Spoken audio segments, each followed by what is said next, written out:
Just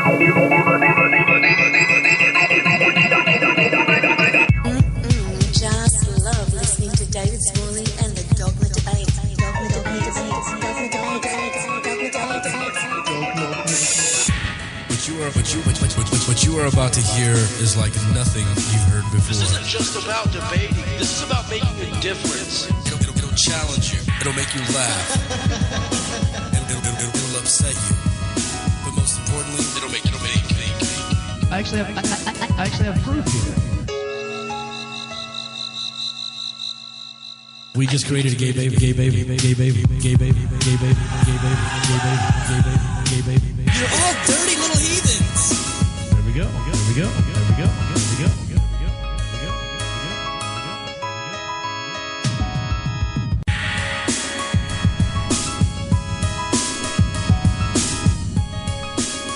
Today is January 29th, 2014. That's a Wednesday. This is the Dogma Debate. I'm your host, David Smalley. Welcome to the show. Hello, Rachel and Aaron. Hello. How do you do? Fantastic. We're going to get to our guest, Mr. Peter Boghossian, here in just a second.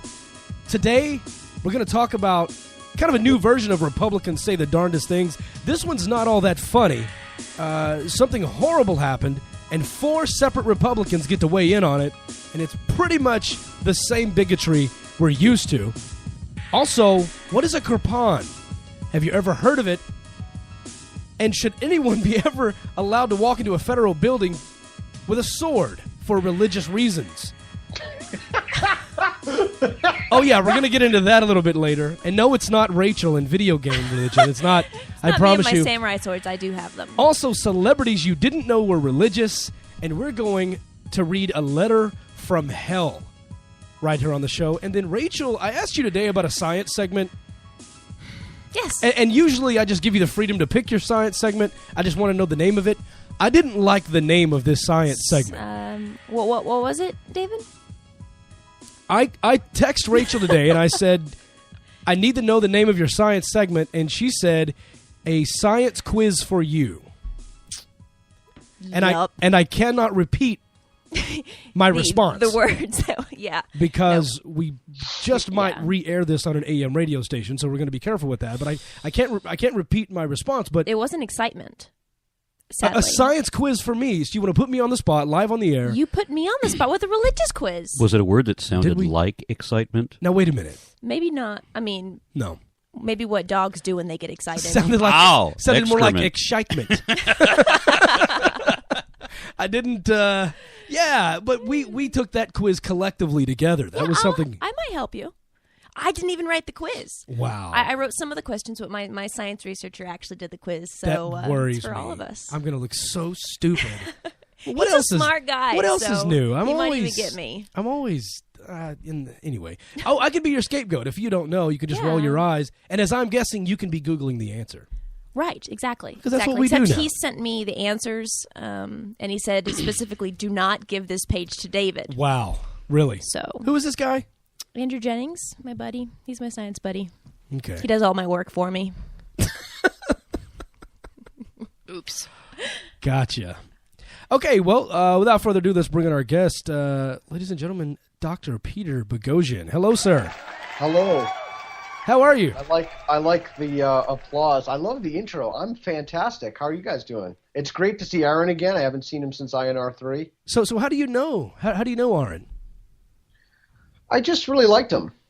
We met at INR 3, and he's just a good guy. He's a sincere, thoughtful, and honest guy. So okay, he likes you because he's only met you once.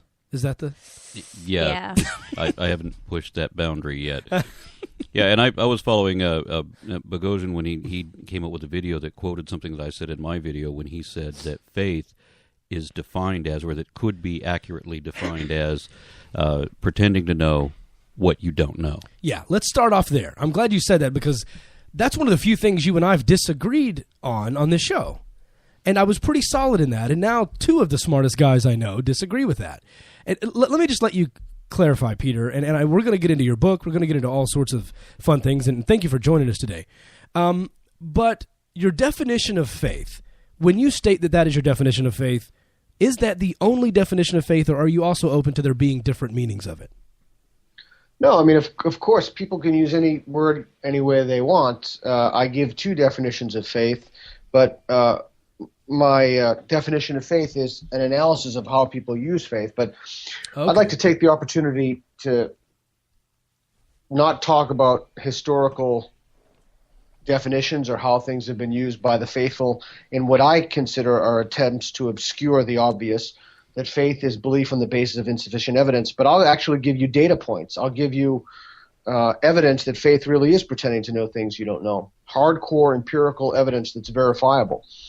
Daniel Dennett has written a book. In fact, Aaron and I saw Daniel Dennett speak before he had published his next book about, he published a little book. Any of your listeners can get it online, called Preachers Who Are Not Believers. And in it, he notes clergy who are not believers. They're all pretending.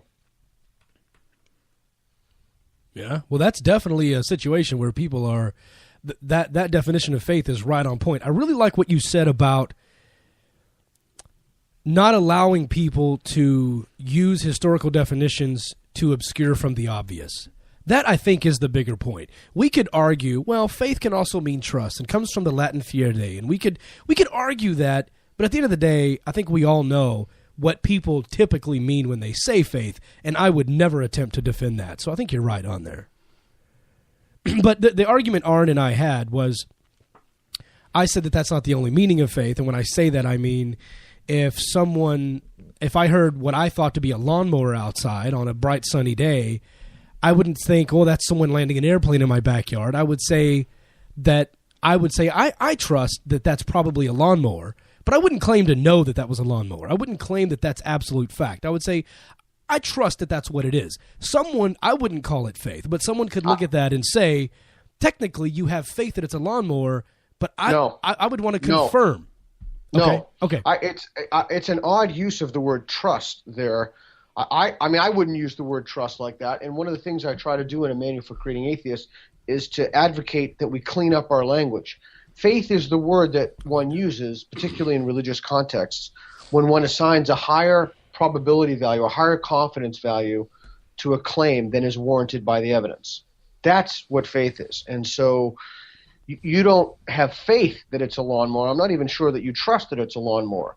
You know what a lawnmower looks like. You know what a lawnmower sounds like. You've seen lawnmowers in the past. You've walked by lawnmowers. Maybe you've had the experience of being in that room and heard a lawnmower. No faith is necessary to make the claim. Now, if you want to claim that you're positive that it's a lawnmower, for example, if you have an evidence that's below positive, then you can do that. So, for example, if the evidence that you have you assign a confidence value of 50% to the fact that it's a lawnmower, and someone says, hey, do you think that's a lawnmower? Any number above 50%, you would then be justified in using the word faith. If you said, I'm 100% sure this is a lawnmower, how do you know that? I have faith, then you're using the word faith correctly. Okay, now I would argue a slightly different definition, in that faith is an unreasonable conviction assumed without reason and defended against all reason. Boy, I thought I was an extremist. Okay, yeah. So I covered something that when I released my book, I called it the faithometer theory. Kind of talking about what we were talking about, as far as the 50% sliding scale. The more faith you need depends on the less evidence you have. And so if you want to make the claim, I think the point here is people making knowledge claims, because I would never say exactly I know there's a lawnmower out there. I would say there's probably one. Let me go check. No, I would never claim to have that knowledge without knowing for sure. Now, I can use an argument from authority because I just happened to recently discover that God has a different definition of faith than we do. I was watching and God, by the way, is an atheist, I discovered when I was watching an interview with Morgan Freeman. And Morgan Freeman said that he is not a man of God. However, much to my frustration, he said he is a man of faith. He then went on to describe in the interview faith as being synonymous with trust, that scientists have faith in their theories. Oh. Yeah. He hasn't read my book. No, he hasn't. No, so faith is also the word that one uses when one doesn't have enough evidence, but when one believes anyway. What about in relationships? Someone being faithful, someone being trustworthy. Yeah, it's a whole different context, though. You've got, and I don't mean to step on you here, but in the dictionary, you've got two contexts, and then that one's not included. But faithfulness or being faithful to someone is a whole third context that has nothing to do with religion. Okay. No, I mean, I definitely think it's overused, and I'm glad we talked about it because I think it does make a lot of sense there. I mean,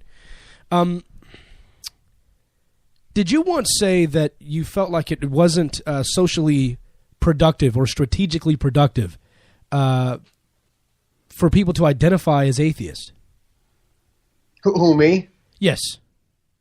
Yeah, I think that I've had a different opinion very, very recently, but yeah, I still believe that in essence. Yeah.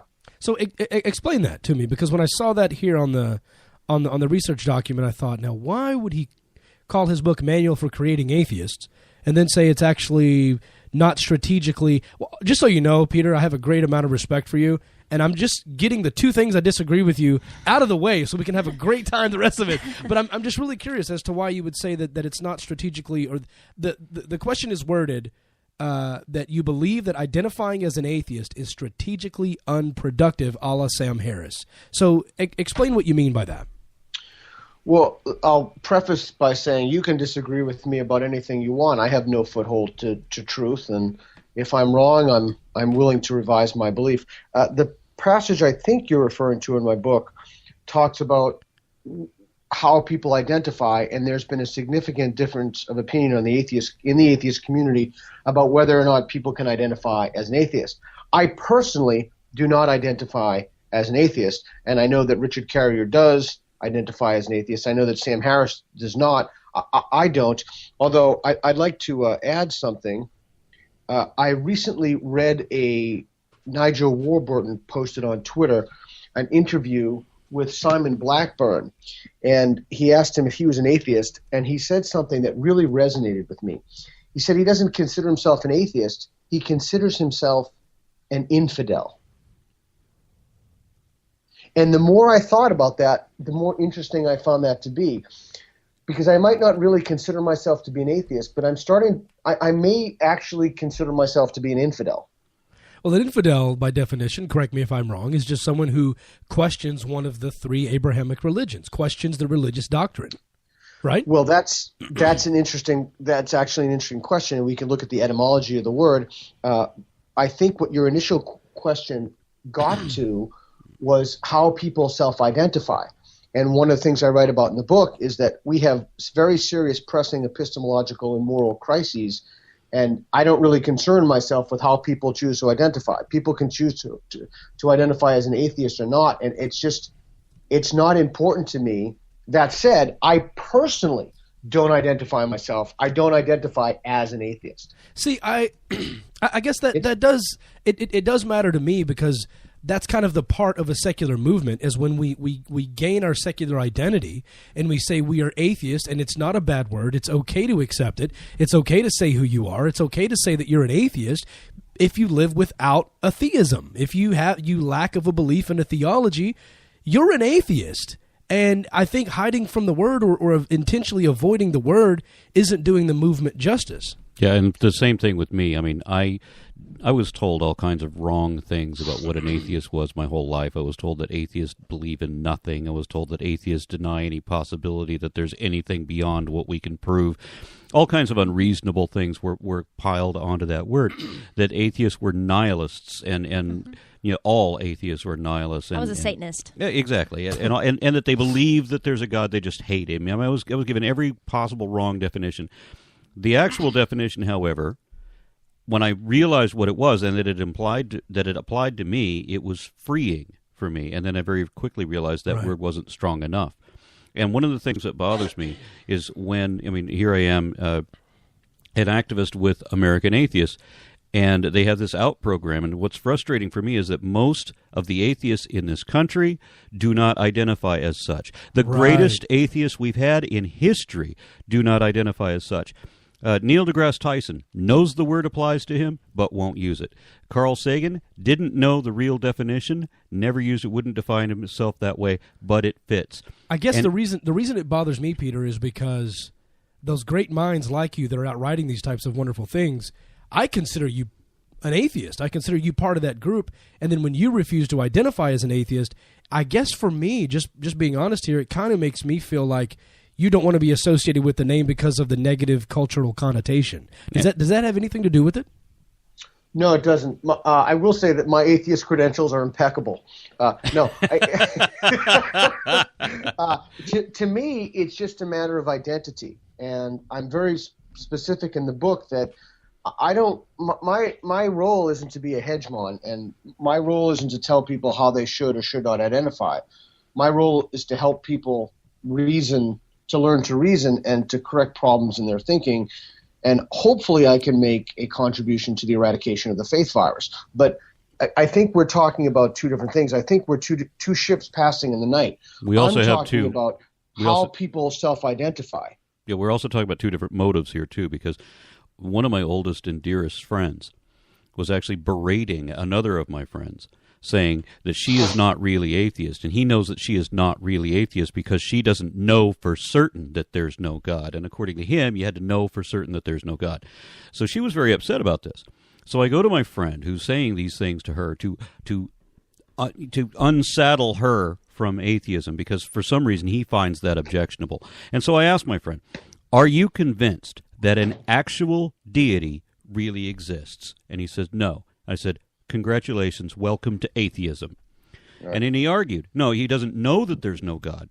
How could maybe there is a God and he doesn't know? It doesn't matter. You're not convinced. You're still an atheist. So Peter, is your position that technically, according to the definition, you fall into that category? You just choose not to self-identify as an atheist? Yeah, I think that's the issue, and I think that's what we're talking about. But it's not only me self-identifying as an atheist. My whole point is I think it's not up to me to decide how people self-identify. It's not up to me to decide if people identify as gay or non-stamp collectors. Or I would never assume that mantle to tell people what their identities or roles should be. I can only speak for myself. And just so that I don't come off looking like a complete jerk, you understand that the person that I was talking to was forming an attack against another one of my friends based on that criteria and the way that he falsely defines it.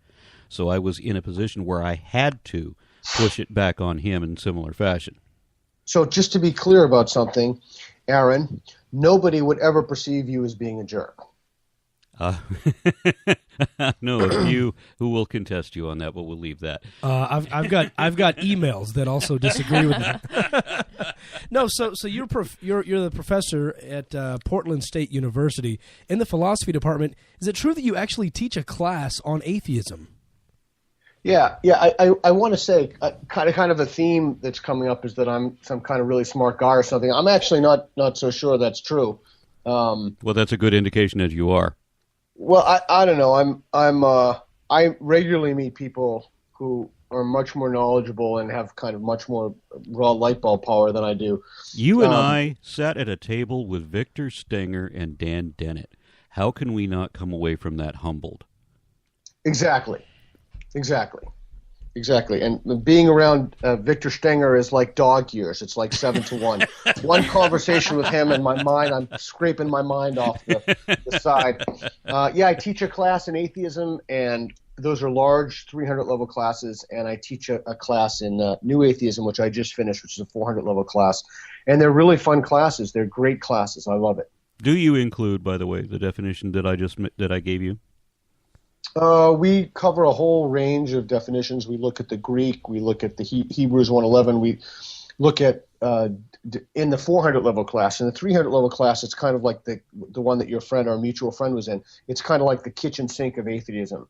It's just to give people an introduction to, the one in which you were going to speak about creationism, et cetera, et cetera. The 400-level class, it's a much more detailed, close examination of a few thoughts and concepts from the history of Western and Eastern intellectual thought about God and the role of faith, and we look at the Upanishads and non-Abrahamic traditions, and we just really take a look at. They're fantastic classes, and I can already tell. I wish I was one of your students.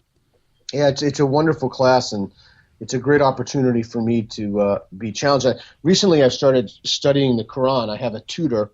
I'm on my 4th reading. I just started it, and he's helping me to understand that incredibly complex tapestry in history. And I'm also reading the Hadiths too, which is like the stories about the Muslim prophet Muhammad. So I'm going to start incorporating some of that in classes as well. Okay. If you want to get your live comment or question on the air, you can live tweet right now at David C. Smalley. I'm reviewing the Twitter feed as we go if you have any questions for Peter. You've recently issued a thought challenge. Tell us about that, and has anyone responded to it yet? Oh, from the book? Yes. Oh, it's defending the idea that faith is pretending to know things you don't know. Yeah, a few people have emailed me, and I do my best to email. I think this is one of the reasons I'm so insanely busy. Even if it's a quick note, I do my best to email back folks who seem sincere and genuine about engaging issues or have other epistemological questions. But the thought challenge is basically what we started the interview or the conversation off. I really think we need to clean up our language, and I'm advocating not necessarily the definition of faith. A definition is pretending to know things you don't know. And I think we need to disambiguate faith from hope and trust and promise, et cetera, et cetera. I can actually read you the definition while you guys keep talking. And while we're on definitions, I did one of my own. I did a post on my blog called Offerings to the Atheist Dictionary. So if you want to know exactly what I mean by any of these terms, that's where it is. All right. Give me a sentence where one must use the word faith and cannot replace that with hope, yet at the same time isn't an example of pretending to know something one doesn't know. Maybe your listeners can tweet something about it, but I think often people use the word hope, trust, confidence as synonyms, and they're just simply not synonyms for faith. And I think another way to give a kind of a summary definition is in the way it's used properly. A member of my family once said, "I believe what I believe because that's what I believe, and I ain't going to believe what you believe because it's not what I believe." Yeah. Okay. So here's one. I think that's right for rank and file believers. And one of the things, the more you read people like Swinburne or William Lane Craig, or people who or Alvin Plantinga, who take a more thoughtful approach, you'll find that the less they rely on evidence. And so they'll say things like, well, faith, we didn't really talk about this, but it's from the book. Faith is not an epistemology, although they'll disagree on that. Faith is a feeling that one has, and then one places confidence in this feeling or trust. But the response, all those things just push the causal chain epistemically down one link. I mean, they're not they don't solve the problem. In fact, if anything, they actually make the problem more complicated. And your position on whether science is the only way to know? The only way to know what? Anything. Oh, you mean no, I in general, yeah. In general, I think that's true. However, I think it's much more complicated than that. For example, I think there is such a thing as moral knowledge, and I think I just tweeted about this yesterday. I think we can come to moral knowledge through the Socratic method and through American philosopher John Rawls's thought experiments.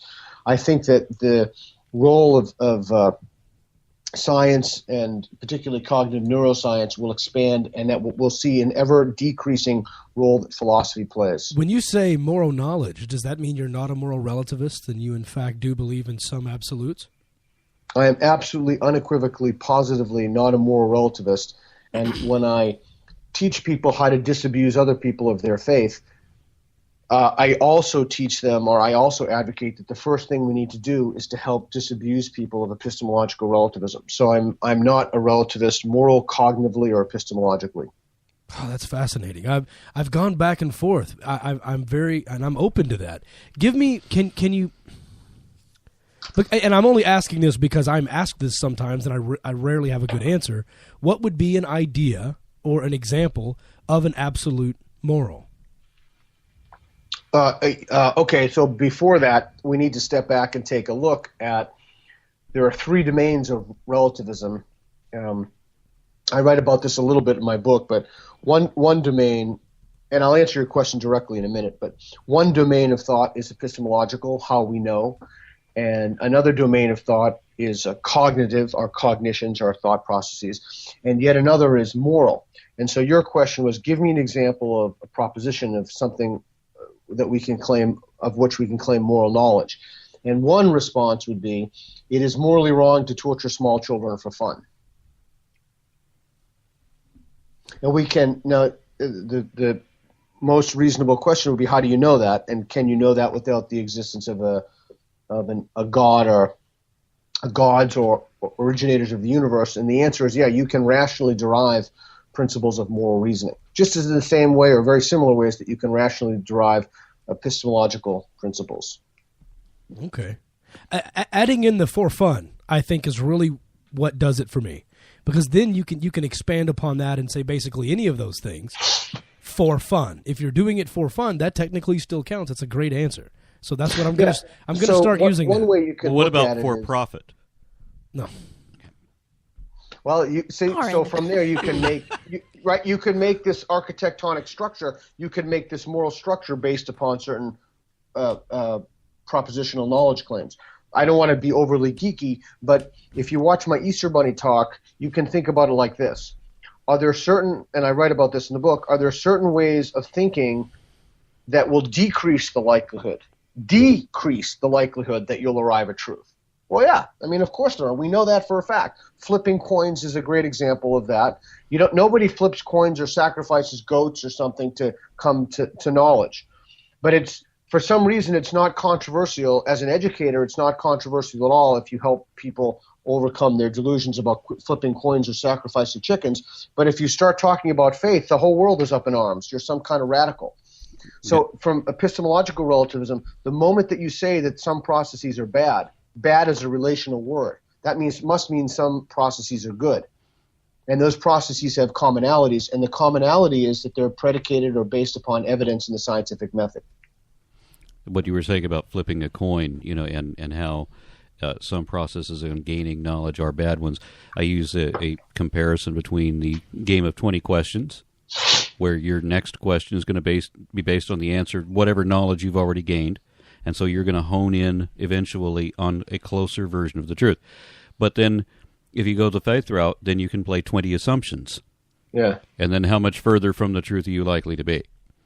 Yeah, Stefan Molyneux said something to me that I thought, it's like those old commercials. I should have had a V8. Like, I can't believe I didn't think of that before. I think about this stuff constantly. He said, faith is like a backwards roadmap.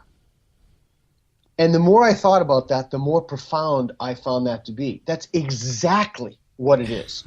It's exactly what it is, because you think you have a roadmap that's taking you to the truth, but it's taking you away from the truth. And you have attempts, and Jerry Coyne and others have written about this, you have attempts by sophisticated theologians like Alvin Plantinga, where he talks about properly basic beliefs, or he talks about the censor divinitatis, and just as something can appear, black to you, like the cover of my case or what have you, people have these properly basic or immediate perceptions of God. So I find that to be fascinating. He says if people claim they don't have it, they're either lying or they were born without it. How did you get the university? How did you convince the university to let you teach an atheism class? I was thinking the exact same thing. That is so cool. Well, I don't really know how much convincing was necessary. I wrote up a class. I love to design classes. I designed a class, knowledge, rationality, and values. I designed a science fiction class. I'm a science fiction fanatic. I designed a science fiction class, but I never submitted it. I submitted it to the chair of the department. What I wanted to do was I wanted to make a MOOC, M-O-O-C, a massively online open enrollment course so that anybody in the world could take it.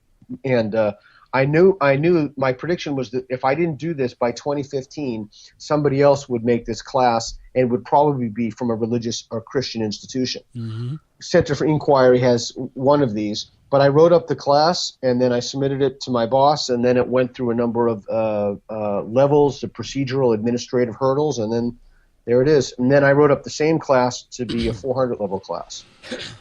Very interesting. Well, congratulations on that. We did have a question for a listener, and because she mentioned you in her question, I wanted to save it for our talk with you.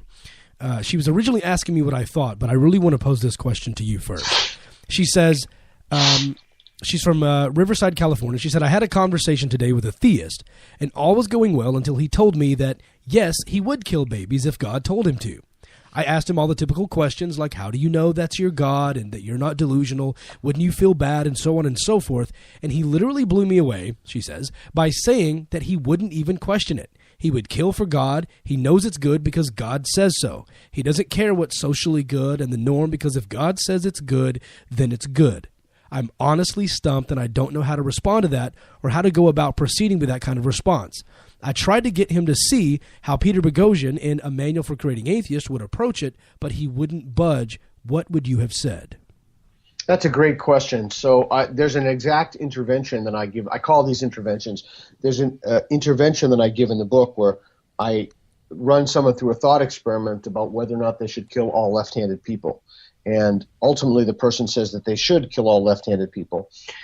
And we talk about that. So in that case, one of the things that I advocate when we try to help disabuse people of their faith is the first thing that, and Aaron saw part of this talk at INR3, one of the things that we try to do is we try to ascertain where people are, and I use something called the trans-theoretical model of change. It's just from the literature on behavior change and drug and alcohol addiction. Mm-hmm. So we try to find or peg a number to where somebody is on the scale. That person had a particularly high level of doxastic closure or belief closure. The structure of their beliefs were closed.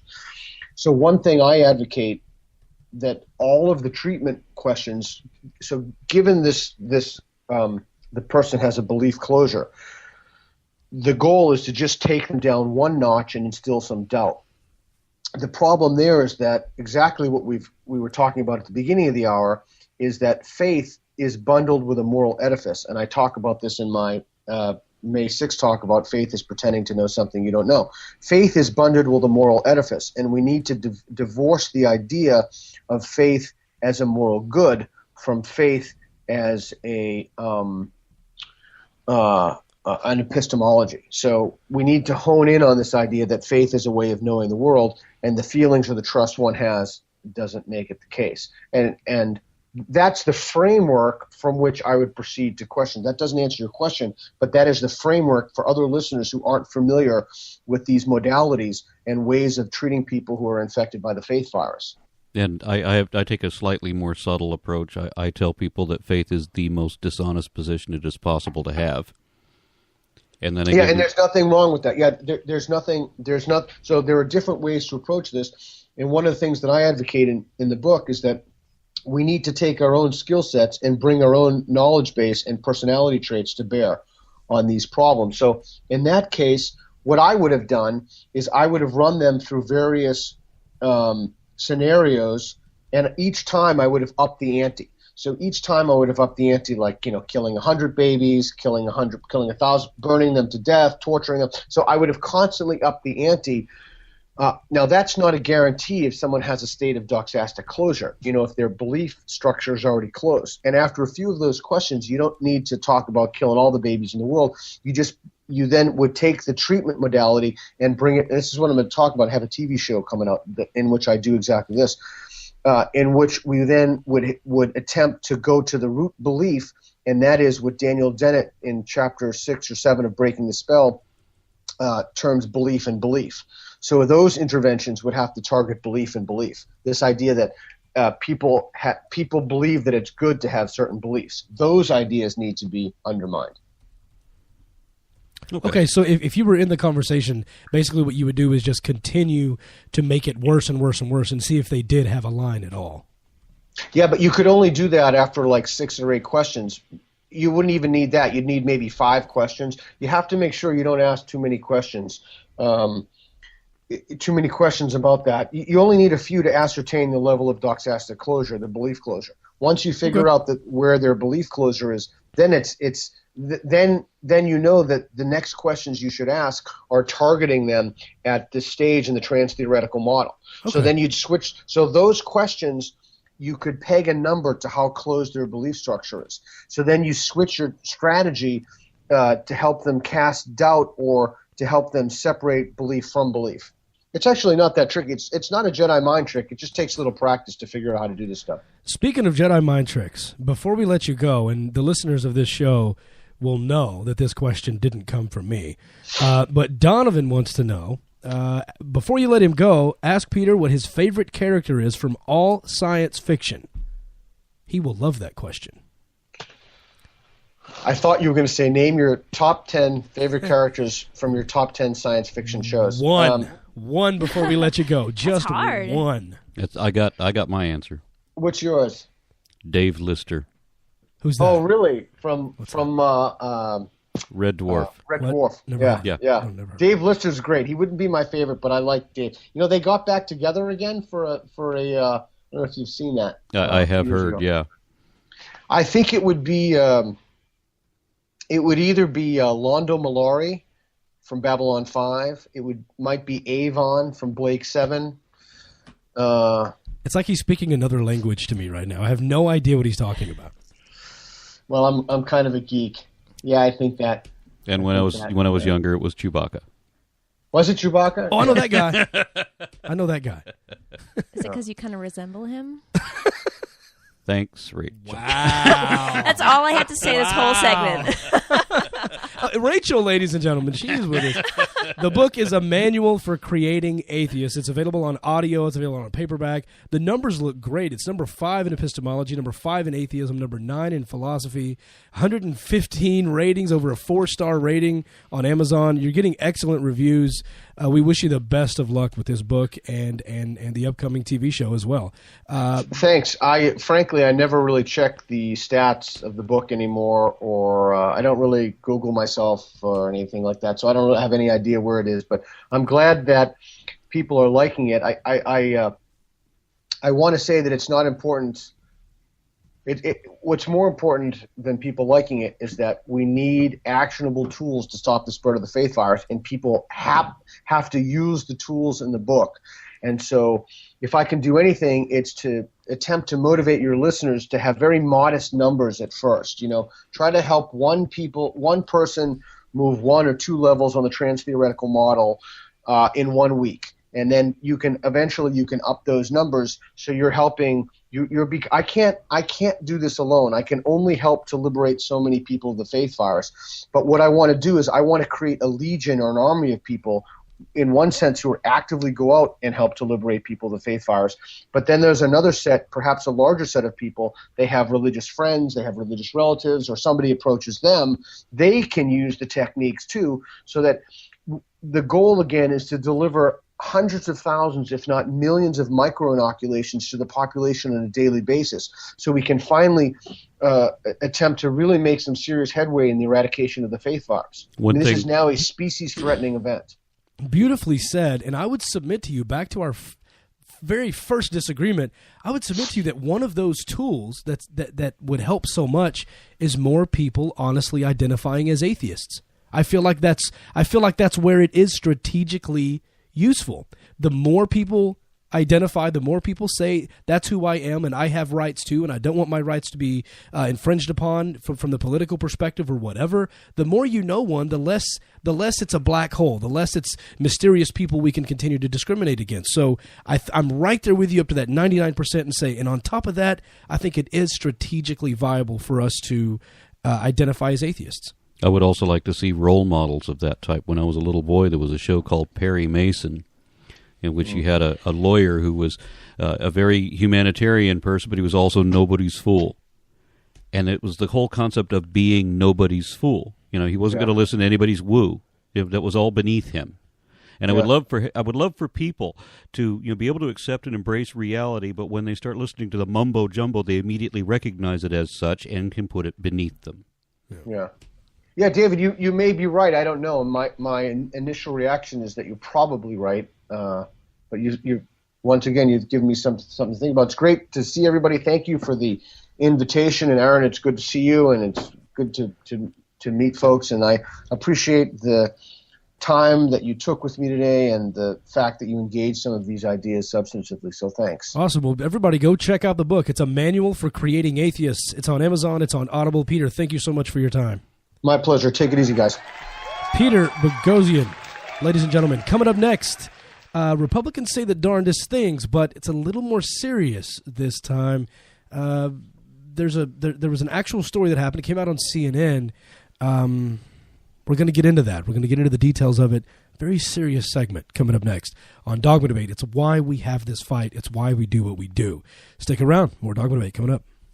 I'm Greta Christina, and I am the fourth listener. If you've been missing out on our show week after week, let me catch you up on everything that is Dogma Debate. In this song, you were specifically being condescending to atheists who talk to their children saying, we believe in nothing, and I've broken your little heart, and I'm ashamed to tell your little soul that we don't believe in anything, and there's no hope.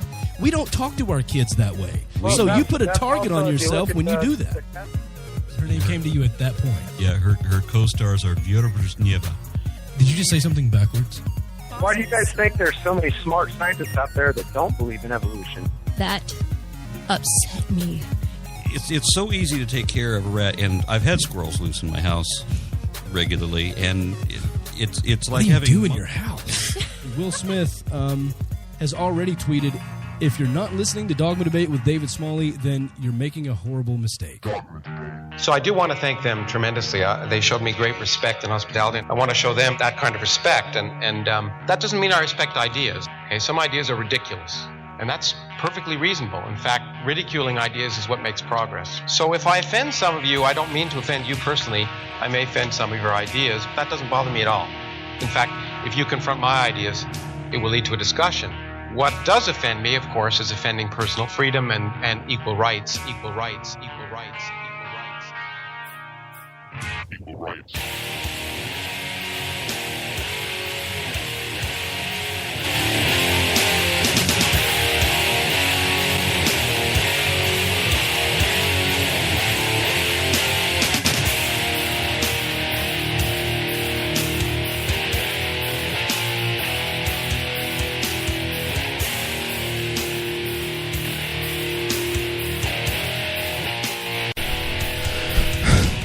What? I wasn't running or anything to get back in time. Rachel has no time limits. Look at her. Let's just wait till she sits down. Welcome back to Dogma Debate. Just kidding. We have fixed the video feed. If you're on login.dogmadebate.com and you're a Plus member, the video feed is fixed, so you can now see live inside the studio. Go to that live video section. I'm closing the portions of this stuff that doesn't slow us down. Okay. This is a tough one, and several times a year we come across these things that happen in reality that reminds us of why we fight so hard, of why we do what we do. You may have heard about this. It actually happened locally to the Dallas-Fort Worth area in Texas, and I actually heard about this before it made the national headlines. And I know a lot of the international listeners don't like it when we talk about things specifically local to Texas especially. But this is a good example as to why it is dangerous, why these types of things shouldn't happen. Out of respect for the family, I intentionally did not contact them because they are literally just less than 30 minutes away. And I literally did not contact the family because I don't want them to feel like I'm exploiting them. I don't want to do that because what this family has been put through has been horrendous. Marlise Munoz, she's a 33-year-old paramedic, was 14 weeks pregnant when a suspected pulmonary embolism rendered her brain dead in November. Her husband, who was a firefighter, Eric Munoz, knew that she did not want to be on life support. They had already talked about this and asked to have her removed once it was clear that she wouldn't recover. She wanted to end her life. She was brain dead. This should have been a done deal. her wishes should be granted. But doctors at John Peter Smith Hospital in Fort Worth, Texas, said they could not remove her because she was pregnant, and doing so would violate a Texas law. That law states a person may not withdraw or withhold life-sustaining treatment under this subchapter from a pregnant patient. Doctors confirmed that the now 22-week-old fetus was distinctly abnormal, with water on the brain, a heart condition, and lower extremity deformities. One doctor even said, "This fetus is not viable." The family then started to sue. They said that, this is difficult to talk about, difficult to imagine, but they were saying that she was literally going stiff in the hospital room. Now imagine this for a moment. You're already grieving. You already have this issue. She's not just in a coma, right? She is dead. She is brain dead. And the Texas law defines dead as the irreversible cessation of the person's spontaneous respiratory and circulatory functions. She was not coming back. So they had to prolong this death, losing his wife and her parents. Everyone wanted to let her go and move on with the process. And when he was originally contacted by several news stations, he said, "Look, I'm not going to make this a pro-choice, pro-life argument. It's not about that. This is about my family. This is about my wife wanting to be laid to rest. She needs to go." So basically they had to walk in this hospital room because technically by the time they determined her, now technically, she was brain dead at 14 weeks pregnant. The Texas state law doesn't start until 20 weeks. So they should have been able to do it beforehand. But by the time they said, "Yeah, go ahead and take her off of life support, she's not going to make it," now the fetus is over 20 weeks old. So they said, "Well, we can't do it." And so they made this woman lay there and the family go through all this. And this may sound a little superficial, but think about the hospital expense that the government is forcing them to take on because she has a fetus. And again, this is giving more rights to the unborn fetus, which is not human. It is not a baby. It is not a child. It is an unborn fetus. They are an underdeveloped, not yet developed fetus. They're giving that fetus more rights than the baby, more rights than the mother, more rights than the family, more rights than her as an adult with her DNS order. Aaron, you wanted to say something? I'm just thinking that DNR order. Sorry. What rights could the baby have being inviable, having water on the brain, having no capacity to be human? I mean, only in the strictest sense can it be classified. When did they determine that it was abnormal? Right near the end. And I think that was part of the judge's ruling, because they ended up ruling on this in the family's favor. Finally, the judge said that this does not apply to Munoz because she's not a patient. She's dead. Do you think it would have been a different ruling if the child in pro-life I think so. supporters would think? I think so. If it was normal? I think that personally, and this is pure speculation, just because I've seen these things happen, I think that had a lot to do with the decision. But the judge is not going to come out and say, well, the child is going to have mental disabilities, so kill it. I mean, obviously, a judge would not say that, and nobody would advocate that on either side of this argument. But I think that had something to do with it. No, and think about it. Think about it in these terms. What if they continued on? What if they continued on like a lot of conservatives say they would have forced her to stay alive? She would have been just a vessel for... She would have been a vessel for this baby to be born with tons wrong. and tons and tons of problems that now the father would have to take on completely alone, all against both of their wishes. And then, do you think the government, those same hardcore GOP conservative Republicans, are going to reach out with all of these benefits and helping? Hell no, they don't want social medicine. Hell no, they don't want Medicare. It's going to be, oh, now you're one of the 47%. Get off your lazy ass and get a job. Yeah, well, we've also seen how important it is, when you have the right to life as long as it's in the womb, and then once it's out, then they don't care anymore. Yeah, no, they're just pro-fetus. They're not pro-life. They could give a damn about actual quality of anybody's life. They don't want to help anybody's life get better, and that's what's frustrating. But anyway, the judge agreed, saying that that this rule, this law, does not apply. As a matter of fact, after nearly 2 months, the Munoz family sued the hospital on January 14th and said that they were misinterpreting the law. The judge agreed and said it doesn't apply to Munoz because she's not a patient. She's a dead body lying there. She needs to be buried. She's not a patient. And that was the end of it. Last Sunday morning, she was removed from life support, and the family actually named the fetus Nicole, and they buried both of them. And so the family is now finally able to move on. But this is part of the problem. Go ahead, Rachel. I was about to say, it probably didn't move on the Republican side of opinions, did it? No. As a matter of fact, just this last Monday, there are 4 people running for lieutenant governor of Texas. The existing lieutenant governor and 3 other knuckleheads. And our 4th listener, Matt, who signed his email, 4th listener, Matt the Bad Republican, sent me this audio, and I think I'm going to be able to pull a lot of Republicans say the darndest things out of this debate.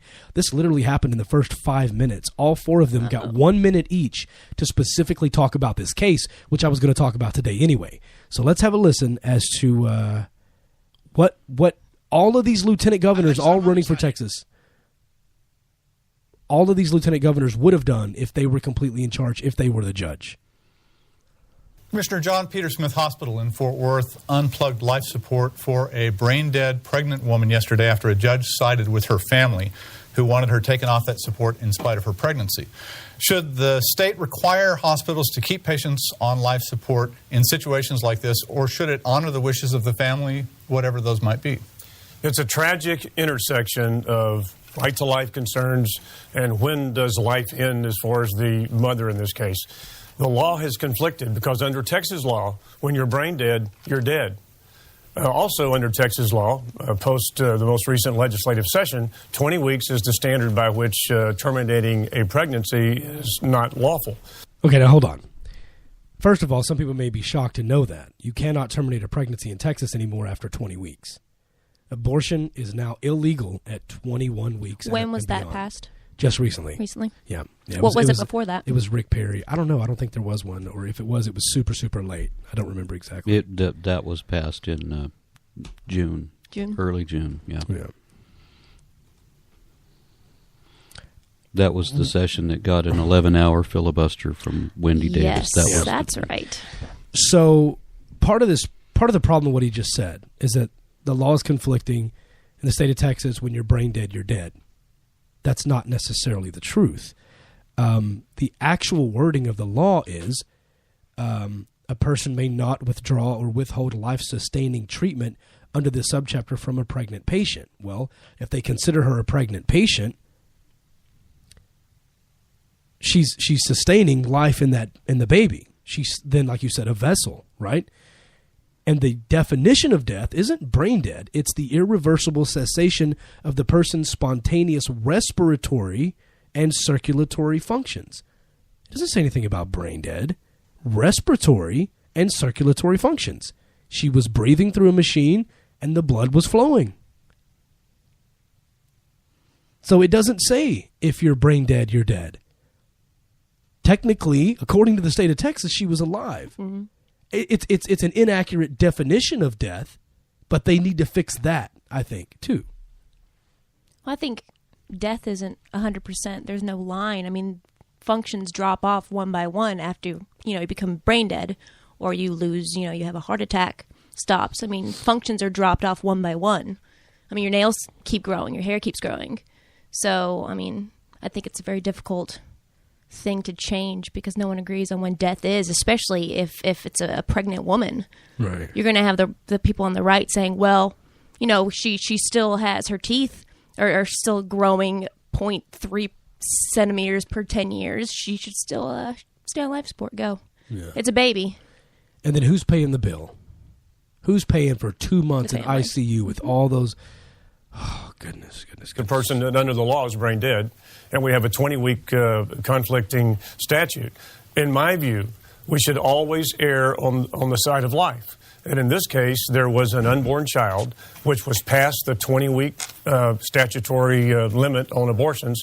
So I'm not sure who was the right case here, but I would always err on the side of life. And I'm not sure that's what happened in the final analysis with the judge's ruling. All right, so that's the first guy. They're like puppets. You can predict exactly what they're going to say. But I'll say this. Brennan on Twitter just said, it's disgusting how much suffering lawmakers are willing to inflict for an ideology. Especially when they won't, as you mentioned before, also support them with any kind of social medicine, any kind of medical aid. That's the twisted part. The liberals, these left-wing nuts, as they call us, who want to... Bunch of hippies. Yeah, a bunch of us damn hippies who actually want to go out and support socialized medicine or support things that are helping the poor and helping women who have 8 kids and can't afford to take care of them. Those who want to support programs like that, we're saying allow abortions. Allow these women to make decisions about their body because it will likely reduce this. Yep. But the conservatives want to force everybody to have every child that's ever conceived and then go, oh, no. Well, we also fight contraception, and we do the abstinence only, which has been proven not to work, and that's why Texas has the nation's highest rate of repeat teen pregnancies. Mr. Patrick. Life is so precious. And there's nothing more precious than the life of a baby in the womb. And regardless of the circumstances surrounding that life, we should always do everything to protect that life. I appreciate the hospital fighting to preserve that life and save that life. And what he means by fighting is I appreciate the hospital denying that woman her right to make a decision about her body and her own death, and I appreciate the hospital fighting that family's wishes to say goodbye to their loved one. I appreciate the hospital fighting to take away rights of every person and give all the legitimacy to the fetus. And also sustaining the suffering at a cost. Exactly. So I appreciate that hospital continuing to bill these people for their unnecessarily prolonged suffering. It is very clear from my record passing the sonogram bill, passing one of the bills in the package of bills this session, that I've been a strong pro-life senator. I think that sonogram bill he's talking about is that before women get an abortion, they have to look at the sonogram, they have to listen to the heartbeat. Yeah, because women are not intelligent enough to understand that there's a baby there. You need to look at this and then think twice about killing your baby. I think he's proud of that. He's proud of passing those types of things. Oh, yeah. I can't think of anything more tragic than the situation that we had, both for the family and the difficulty for the hospital. But at the end of the decision, we're born in the image of God. And whenever we have the opportunity to preserve life, we should do that. That's our duty. As Christians, that's our duty, I believe, as legislators. That is the point. That is the point of my freaking existence right there. No, you don't. You have the right to believe it. You don't have the right to legislate based on your superstition. Yeah. That's where I draw the line. Yeah, I have enough of a problem just when they take their speculation and assert it as fact. My problem's way back there. We've gone so far past that. Yeah. Because I mean, this is an impediment to everybody else's rights. This is unnecessarily billing people for prolonged. You're saying that your pig ignorance is going to govern everybody else's lives, and that you refuse to be reasonable where that is concerned. You're not even going to consider the facts. They don't matter what the particulars are, because he says regardless. Our job, as following along the way we've been told to react thoughtlessly, is to do these things without thinking. Well, of course it is. Right. Our job as Christians is to legislate. Where the hell does it say that? In the Dominionist Handbook. Apparently. The court made a wrong decision. Okay, Commissioner Staples. It doesn't sound like she was on board with him. Okay. I guess they're all idiots. Do we have anybody running for lieutenant governor who isn't? Do we have any Anybody No, that all 4 Republicans. Really? Yep. We've got no And Democrats out there at all. No Zero. independents. Zero. Nothing. Well, hold on. We've Sorry. only got right-wing nuts. Hold on. That's it. These 4 are debating for the GOP primary. Mm-hmm. So there may be a Democrat on the other side. I don't know. This was all 4 Republicans debating each other, fighting for the nomination. A wrong decision. Okay, Commissioner Staples. What the Munoz family had to face and endure is just unthinkable for most families, and our hearts certainly go out to them in this. Oh, wow. Boy, he just makes us sound so stupid, I tell you what. That was painful. I can usually listen to Hick, but that was painful. I didn't even hear the words he was saying. You know what I would do? Here's what I would do. I would be like, Don't let that boy next to a microphone. I'm turning it up, Trent. Don't worry. That's what I would. I'd be like, yes, sir. Your answer. Well, I think it's. Never mind. Just never mind. Okay. I think it's a tragedy any time somebody's got to. Hey, hold on. I need you to shut up for a second. Can you just go sit down? Somebody just tell him, run, Forrest, run. Here's how a real country boy But what we acts. have here is a situation that there was life, and I think it's the responsibility of us as a society to have laws and regulations that encourages life and protects life and tries to find a viable way to continue to promote that life. And That's right, ladies and gentlemen. Forrest Gump is running for lieutenant governor of Texas. Translate what he just said, because I couldn't. I heard life and life. I heard box of chocolates. Life. Then there's some life, and we got to protect it. I do believe that the court erred in this situation. I think the next legislative session we're going to have to go in and clarify what the meaning of the statute is in order to remove. Goodness, could you imagine if your surgeon came out talking to you like that? Well, I'll tell you what, I'm going to have to open you up and dig around a little bit. We're going to take some stuff out, put it back in. Hopefully you'll be good to go. I need to go, please. May I leave? I'm going to go get another opinion. May I leave immediately? Unfortunately, we just passed a law. You can't leave. You signed the paperwork. Get up here and lay down. Have you a shot of whiskey. Once you're in a hospital, you susceptible to the experts, and that's me. That's me. We have administrative ownership over y'all now. Good. Don't worry. I done went to that medical school, and they learned me to cut gooder, so I'm good to go. Well, Rachel, thank you for the compliment. Now, this accent's pretty easy. When you've lived in as many trailer parks as I have, you get it down. Let me tell you what. This ain't an act. I fight this every day. This damn thing not coming out. Well, I tell you what. I get a few drinks in me, and this natural homeboy comes out. It's funny. Nicole was over here one day, and I was talking to my dad on the phone, and she said that came out as soon as I talked to my dad. She's like, she said, you're talking all normal, everything's fine. Then you're like, hey, how you doing, man? How you been? Oh, I'm good. I'm walking around the house talking on the phone. I did the same. I did the same thing. We broke down on the side of the road. I'm with my wife, and this guy. There's a house right there. This guy's willing to lend me some tools, help out. Right? He's got a Harley on the side of his house, and we start talking bikes. And I don't know what it is that I said or how I said it, but I bet you said something like, "I tell you what." She said, "What's up with you all suddenly talking all biker?" What'd I do?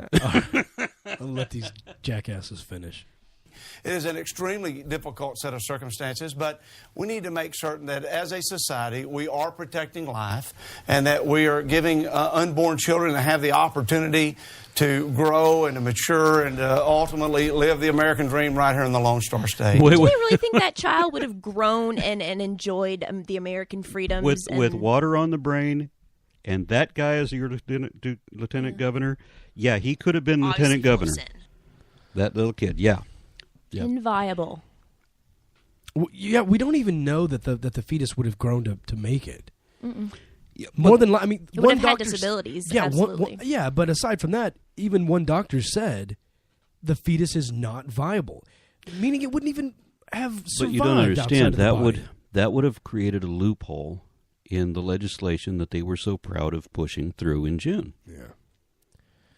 them in this particular instance, it's very difficult for them, I know. Lieutenant Governor Dewhurst.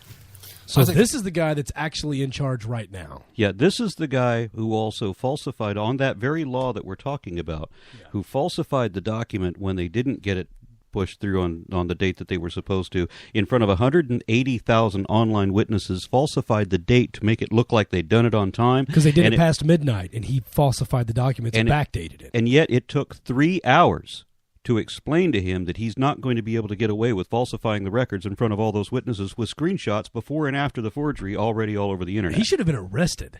Why is this not a criminal matter? Why is he running for election again after falsifying documents this way? Why is no one pressing charges? Why is he not in jail? Exactly. Why is he not in jail? LOL, JK, guys. Haha. That's pretty much what he did, probably. LOL, because JK corrupt works. political officials are untouchable, Well, apparently. here he goes. Let's hear him. Lieutenant Governor Dewhurst. I think this case was decided wrong. I'm a strong believer in the sanctity of life. This baby had passed 20 weeks. This baby could have been born, and so I think it was decided wrong. I have always sided with the side of life, and that's why I'm proud that before I came in as Lieutenant Governor, only one piece of pro-life legislation had ever been passed in the history of the state of Texas, and 6 or 7 major bills have passed since I came in. And so I would have, if I'd been in that judge's shoes, I would have ruled differently. I'm so sick of, I side on the side of life. Because we don't. What opposes that? Death. Right. We love death. You're pro baby I'm not murder. for people living. No, So of course someone that cannot learn, that cannot communicate, cannot think as a proper person will need artificial apparatus in order to breathe, and whose existence will only expend for what, a couple, 3. Oh no, allocate funding. No. Yeah, a couple, 3, tentative, painful years at best. And this is where they get off on their sanctity of life.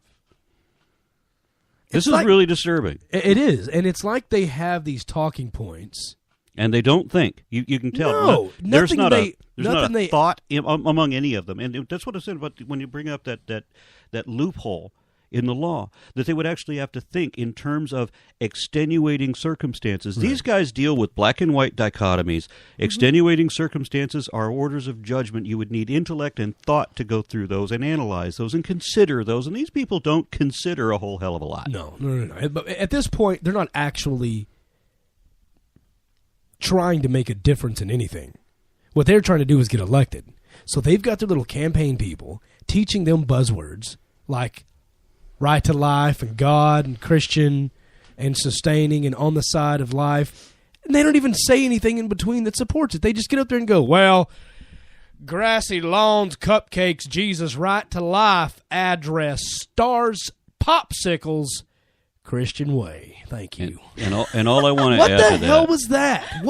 What do you even mean? Amen. So if you and I realize we have a lot of international listeners and everything, but seriously, if you live in Texas and you've got the means to do it, it looks like there's a job that just might come available that might require an intelligent, thinking, compassionate person, because we don't seem to have anyone of that qualification currently running for the position. People are tweeting right now that there are, in fact, Democrats running. So let's go get them on the air. Everything's going to crap. And I think what you said, black and white, they always think that way. And I kind of got stuck on that because it is true that the Republicans work in black and white. They don't see gray. They don't acknowledge gray. And if there is a gray, whenever liberals go, hey, this is an in-between, what do? We feel upset about this. They'll go, nope, lump it, black or white, and that's it. Yeah. And that's, I think, why we always disagree, because I think liberals or Democrats or people on the left, especially atheists, acknowledge the grays. We acknowledge the middle ground. And the few that are forced to change their mind. Right. When a Republican senator has a gay son, he goes, okay, well, hold on. I see the struggles. Yeah. I see the emotional differences. I see the sociological struggles. I see what's happening. And guys, I realize I'm physically conservative. I don't want socialized medicine, yada, yada, yada. But I do support gay marriage because I would like my son to marry his partner and be happy. Right. And for him to have those rights. And whenever they're forced to realize there's a gray area, they become progressive too. Mm-hmm. It's because most of them don't have to deal with it. That's all it comes down to. Or they're hiding it because they're, having homosexual behavior by themselves. Bump chicka wang wang. Coming up next, wearing the kirpan. Should you be able to carry a sword into a government building like a samurai? That's kind of cool, but not. Because of your freedom of religion. How far will this country go to protect your freedom of religion? By the way, I am now 9mm-ists. More Dogma Debate coming up. This isn't just about debating. This is about making a difference. Gain comfort in finally having control over your life. Gain comfort in knowing just the fact that you were born is an amazing thing. Dogma Debate helped me during the beginning stage of my journey of unbelief. The evolution segment is definitely my favorite segment. And when I couldn't talk to my friends and family about my beliefs, it was very refreshing listening to Dogma Debate. Come on, guys. Do I really need to sit and talk to you about hominids for the next 4 hours? Because I don't want to do it. When I would look at the universe and then I would try to squeeze God into it, things didn't make sense anymore. No, it's just Trent being crazy with machinery in his home. The hosts have really good chemistry with each other. As the podcast has grown, I have as well, and I'd like to think that Dogma Debate did have something to do with that. Rachel and Jerry DeWitt are very friendly, and Trent makes it unique with his drops. When I realized that the fourth was strong with Dogma Debate, I found that I had access to the best community of atheists and secular humanists available. Rachel to the rescue! I've learned a lot. It's very entertaining and informative. Very entertaining from a secular perspective. Dogma Debate definitely highlighted my week. Dogma Debate gave me the courage to reach out and become an activist in the movement myself. My name is Trace Madison, and I'm the fourth listener. I am Jonathan Good, and I am the fourth listener. I am Jesse, and I am the fourth listener. I am Anthony Harden, and I am the fourth listener.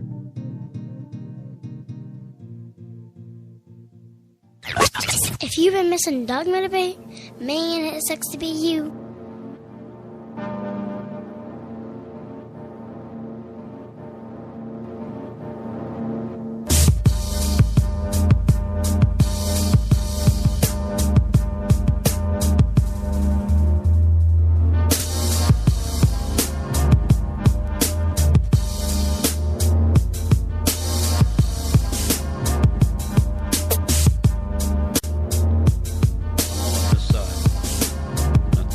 Just wiggle it. I don't know. Jiggle it. Hope that was on video. Goodness gracious. Tell me if it's better. Yeah. Are you wiggling it for him? Nope.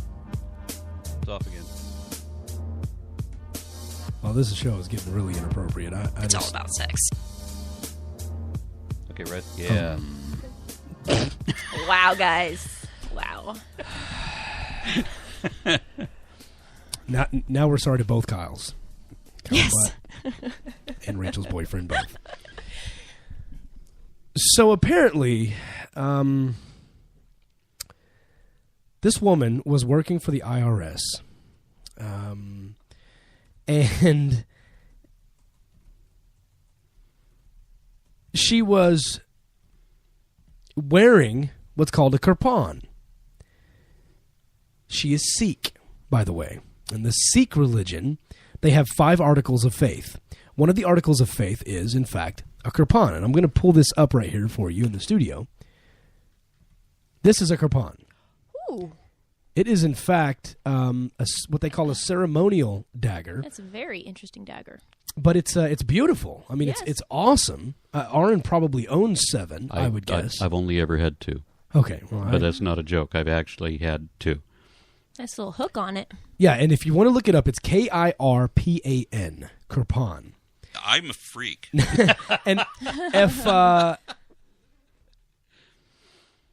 wait a minute, is that a sign? Hold on. No weapons are allowed inside the bank except for kirpans by Sikhs. Yeah, that's from where? Yeah, I don't know. But Bangalore?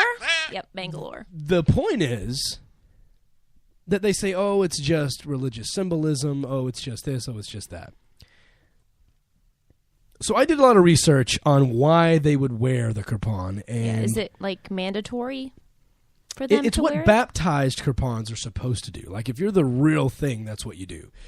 The Sikhs who refuse to wear it or say, I don't really need to do that, they will say, it doesn't make me any less of a Sikh. I mean, I'm still just as faithful. They won't be punished by their God. No. But the hardcore baptized ones that have it, they feel like they are the true warriors for the guru, because the guru is the one that has blessed them with the right, and I'm quoting this guy I'm about to play, with the right to defend themselves and others. So this is not ceremonial. It's not a little dangling dagger hanging off of a hat or something cute. This is wearing a freaking knife, okay? It's wearing a knife. And so here's what this guy, he doesn't even say his name anywhere. It's just answers about the Sikh belief system on YouTube. Listen to what he says about why they wear the kirpan. Why do Sikhs wear a kirpan? The kirpan to us has two main meanings. One is defense of ourselves. So Guru has given us the right to defend ourselves. And also the second bit is that we have the right to defend other people.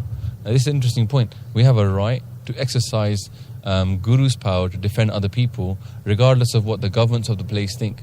So the kirpan for us is a... Did you catch that? Regardless of what the government or the police think, the Guru has granted them the right to defend themselves and others. They try to spin this and say, well, it's primarily to defend other people. You're admitting it's a weapon for violence. Regardless what the government, meaning the law. The law. Okay. Exactly.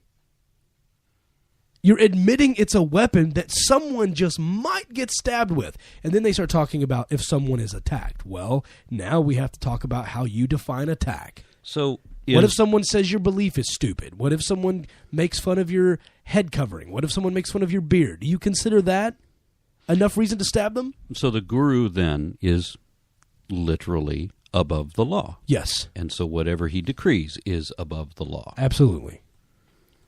Defend other people, regardless of what the governments of the place think.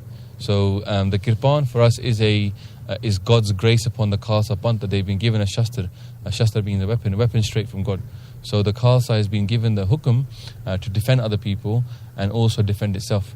So it's only to be used as a weapon of grace, never an offense.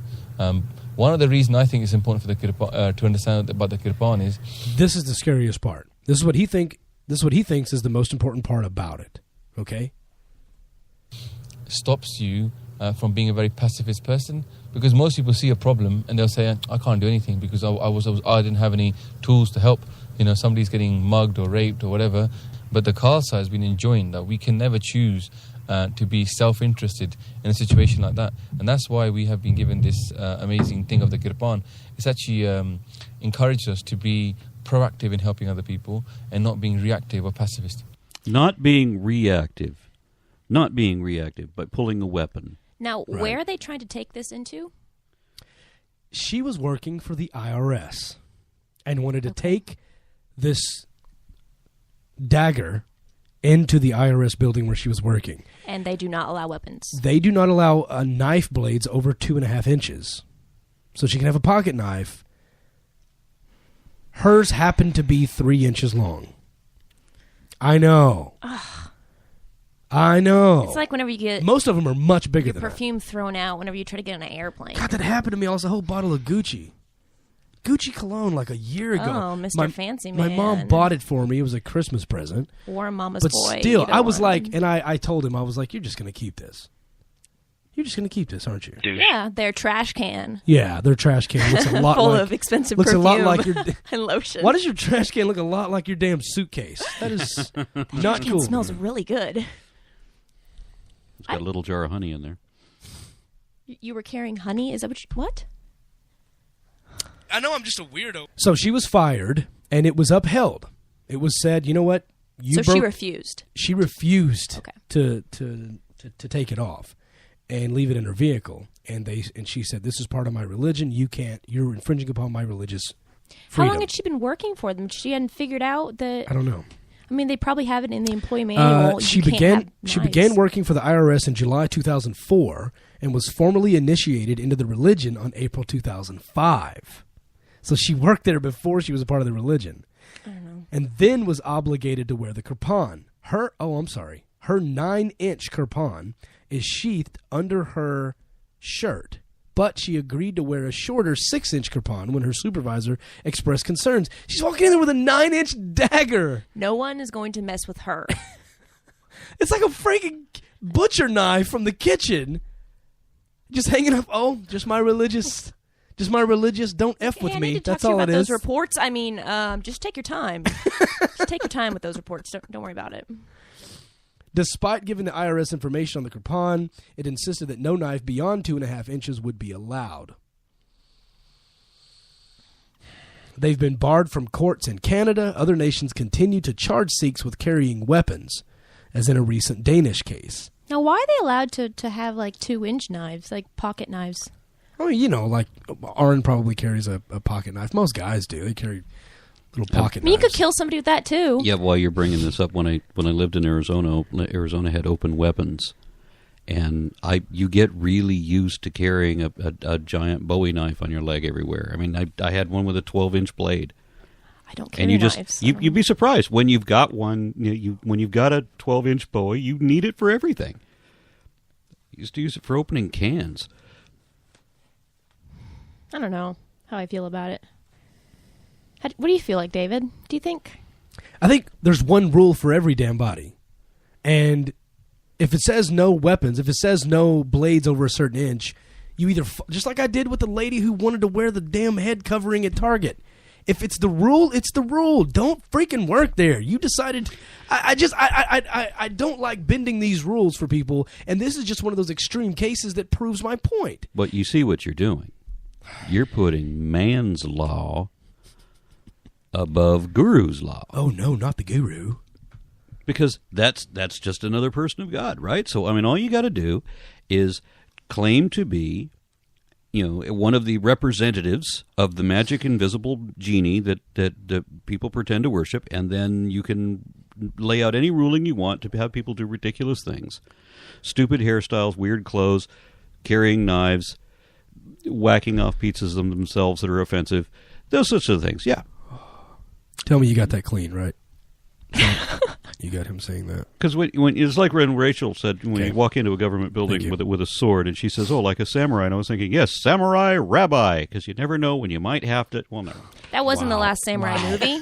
Out to my pee-pee. Katsumura tried to bring in a samurai sword into the new westernized government council, and the new council did not allow him to bring in his samurai sword to protect the emperor that he has been sworn to protect his whole life. It's the samurai way, but they made him leave.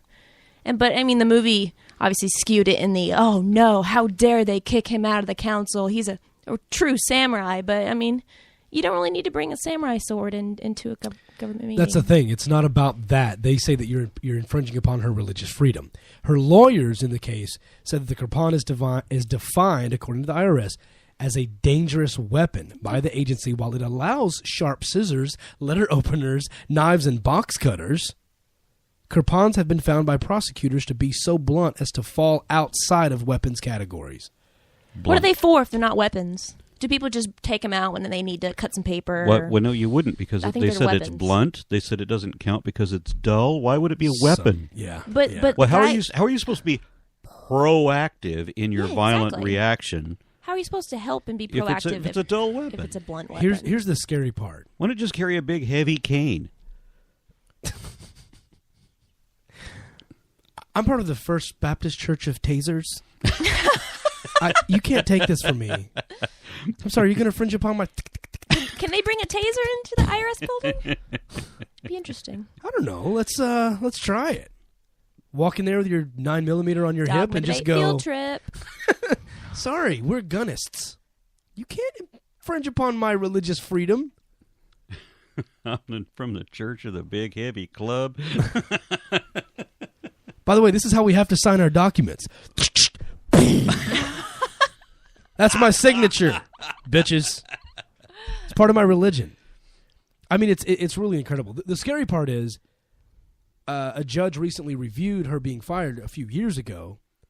They've reopened the investigation, saying that it was unlawful and an infringement upon her religion. The Fifth Circuit's decision in Houston, Texas, by the way, The U.S. Fifth Circuit Court of Appeals issued its opinion on the historic urban case. The decision came in after a long blah, blah, blah, blah. They're actually going to send it back to court now. How far can they take that eventually? Probably Supreme Court, I think. I mean, like religious freedoms and people bringing stuff to work they're not supposed to, or saying things, or... I mean, eventually if a Muslim threatens a Christian for being an infidel against a law, I mean, is that... And they fire him for it. I mean, is that some sort of infringement against his religious freedom? Yeah, you know, my religion decrees that I carry the sacred Uzi just like Jesus did. What is a sacred Uzi? Their reasoning here says that the panel concluded that the current submitted evidences did not support the government's position of banning the Quran. So either they want better evidence that a knife can kill someone. I don't know. Yeah, we don't have thousands and thousands of years of that being... The government now has the burden of proof that the application of the law furthers a compelling government interest in at least restricting the Quran. So now they have to prove that it's dangerous. Really? There's already... They might kill Let's run an experiment. There's already a rule against it. Why? That is so frustrating when religious people... Look, it's one thing when it's clothing. It's one thing when it's, I have to wear purple, but our uniform is yellow and black. You have to wear yellow and... Yeah, but my religion says I have to wear purple. Well, that's the wrong. Says you that's wear the wrong somewhere team. else. You can't be a Dallas Cowboy cheerleader and dress like the Seattle Seahawks. You can't do it. Yeah, but my religion requires blue and green. Sorry.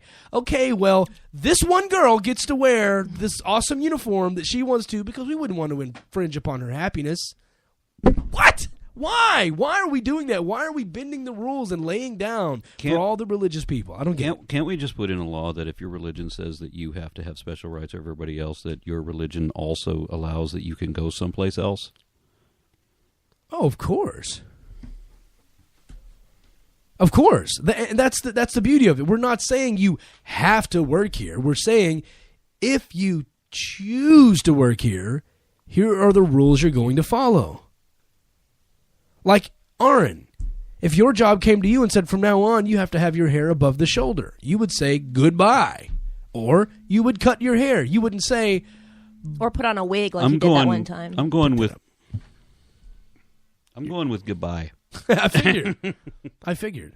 That's the problem. Anyway, I just find it appalling that we continue to make exceptions for these types of folks and these special religious... it's just so frustrating. It's so damn frustrating. The special treatment. And it's not just the special treatment, it's you give me special treatment or you're infringing upon my rights. Meanwhile, they include in their rights the ability to legislate and take rights away from other people, while they continue to break all of society's rules with their special banner of their guru or Jesus, insert God name here. The first thing I ever heard Ted Haggard say was, we as Christians have a right to, I'm paraphrasing, we as Christians have a right to oppress other people. He was talking about treat certain people differently is what he said, but it's with the same meaning. He wanted to take away the homosexuals' equal rights at employment or housing. Unbelievable. Coming up next, celebrities you didn't know were religious. After that, it's a letter from hell, and apparently I'm taking a science quiz. I don't like this. I'm taking it too. More Dogma Debate coming up. You're complaining that religion is entering its way into the government, not because you're an atheist. You're complaining because you know that will interfere with rational governance. So you want rational governance. You would be just as vehement if someone wanted to put astrology in the government or crystal reading. And that has nothing to do with whether you're an atheist. So the fact that you're an atheist means you're actually conducting yourself in ways where you don't have to be an atheist to conduct yourself in those ways. And I've separated all those variables, at least for myself.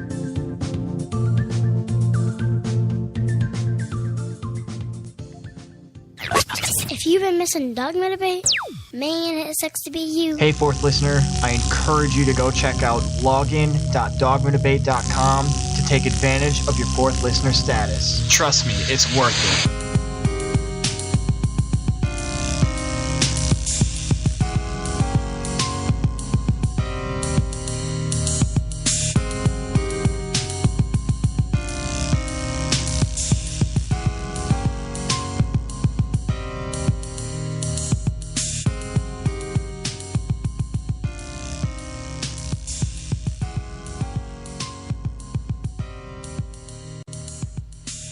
Aaron, do you know of any religious celebrities off the top of your head that people may not know are religious? That other people may not know. No, the only ones I'm thinking of are the ones that have made themselves notorious. Yes. Tom Cruise. Mel Gibson. Does he count? Mel Gibson really disappointed me because I heard all kinds of wacky stories about how his religion when he was young, and I liked Mel Gibson at a certain point in my life, and I thought, well, I thought this guy was really cool, and then I'd start hearing these really hardcore Catholic things that he supposedly did or believed, and I thought it was ridiculous propaganda. And then, of course, we get the stories from the news. CNN recently put out a list. Who's she? What are you thinking about? That was I thought of somebody because I recently watched her on an interview. And Full House, the oldest sister in the Full House, Candace extremely Cameron. religious. That's Kirk Cameron's sister. Oh, well, that makes sense because she wrote a book about how her marriage has lasted, and it's all pretty much about her being a submissive role in her marriage to her husband.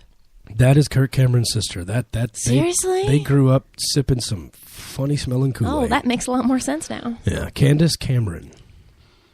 Well, it's because she's submissive. It's the reason her marriage has worked. That was my 90s crush when I was a kid.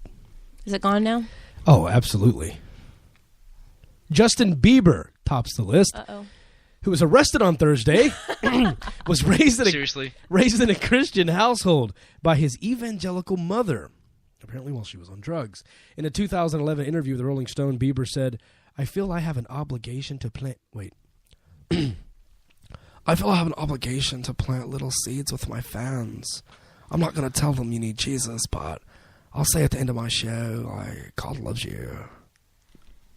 Is he a surfer boy? Sprinkle Jesus dust on it. I don't know. Julia Roberts, but not what you think. The star of Eat, Pray, Love, and countless other movies says she and her family chant and pray at a Hindu temple. She's Hindu. I'm definitely a practicing Hindu, she told People magazine in 2011. Which is weird because the picture we're looking at right now looks like she can fire lasers out of her eyeballs. I think she looks beautiful. I have to agree with Aaron. A little scary. I have to agree with Aaron here. She looks... Those are the eyes of a believer. Natalie Portman was raised in a Jewish household in Long Island, New York. She now jokes that, like, every Jewish role comes to me. That's not the way she speaks. That's how she speaks today. Pop star Prince became a Jehovah's Witness. Oh, there's a surprise. Became a Jehovah's Witness in 2001. How do you...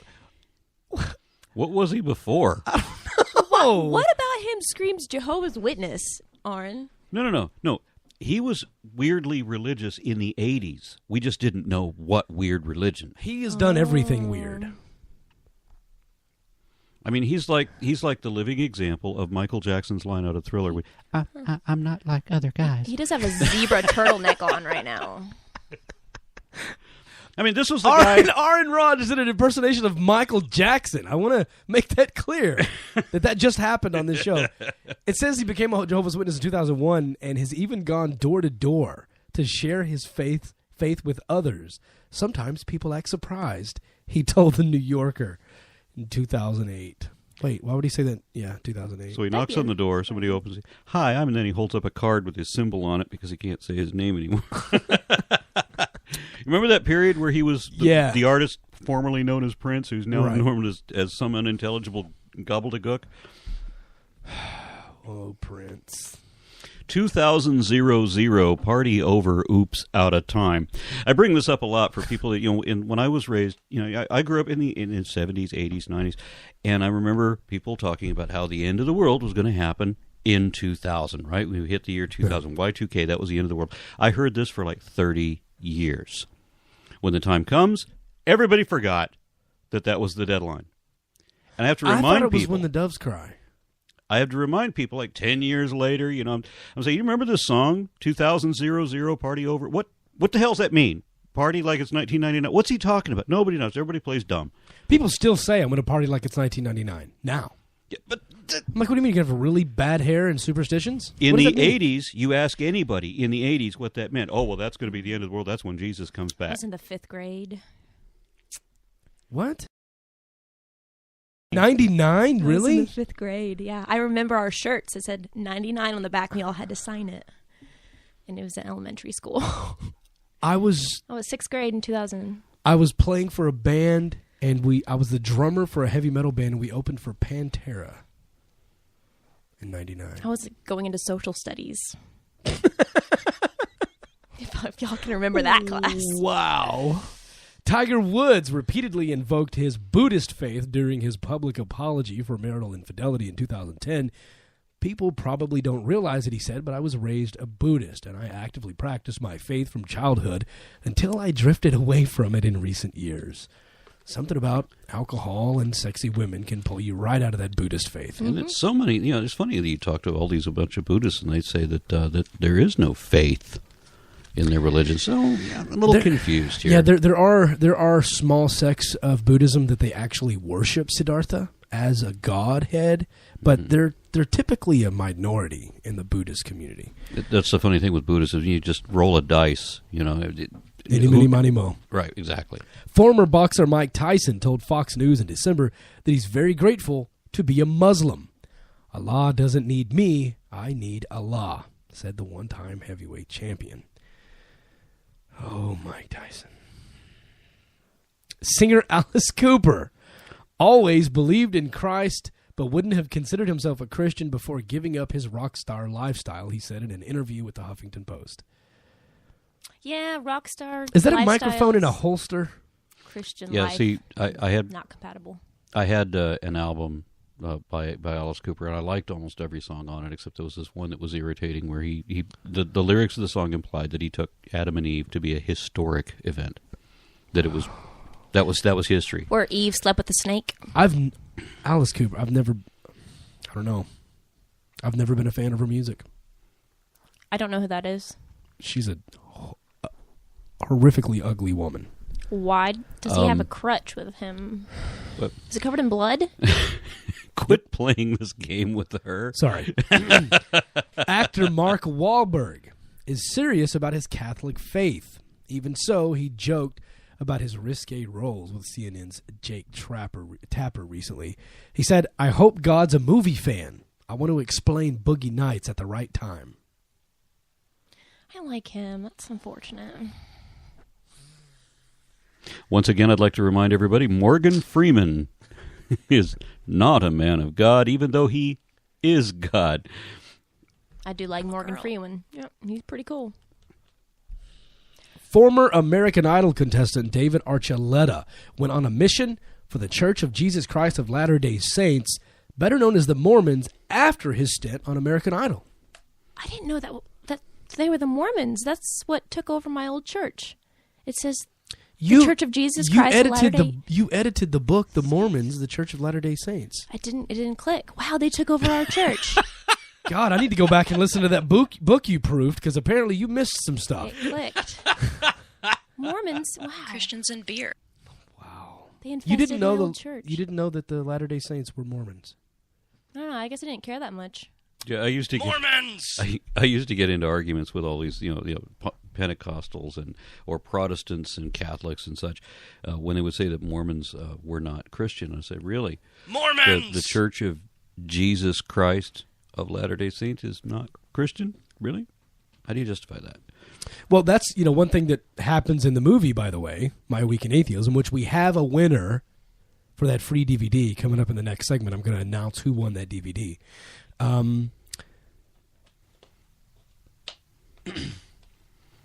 A segment came up that I believe this part's actually in the film. John and I are at UNT having the debate, and he starts talking about the different religions. And I think someone in the crowd asked the question, "How do you know you have it right and the other thousands of denominations of Christianity are wrong?" He says, "I don't think they're wrong. If they believe in one God, they believe in it." And he tried to slip past it. I said, "Well, hold on. So do you believe Mormons are going to hell?"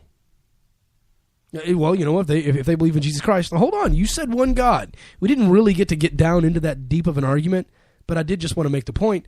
The Mormons don't believe in one God. They believe in Jesus Christ and Yahweh, or they call him Elohim, and the Holy Spirit as three separate entities, and Elohim and Jesus are in bone and flesh and bone, and they are two separate things on another planet. Elohim? What? Elohim. Elohim. Elohim. Oh, okay. Yeah, there we go. The plural of deity.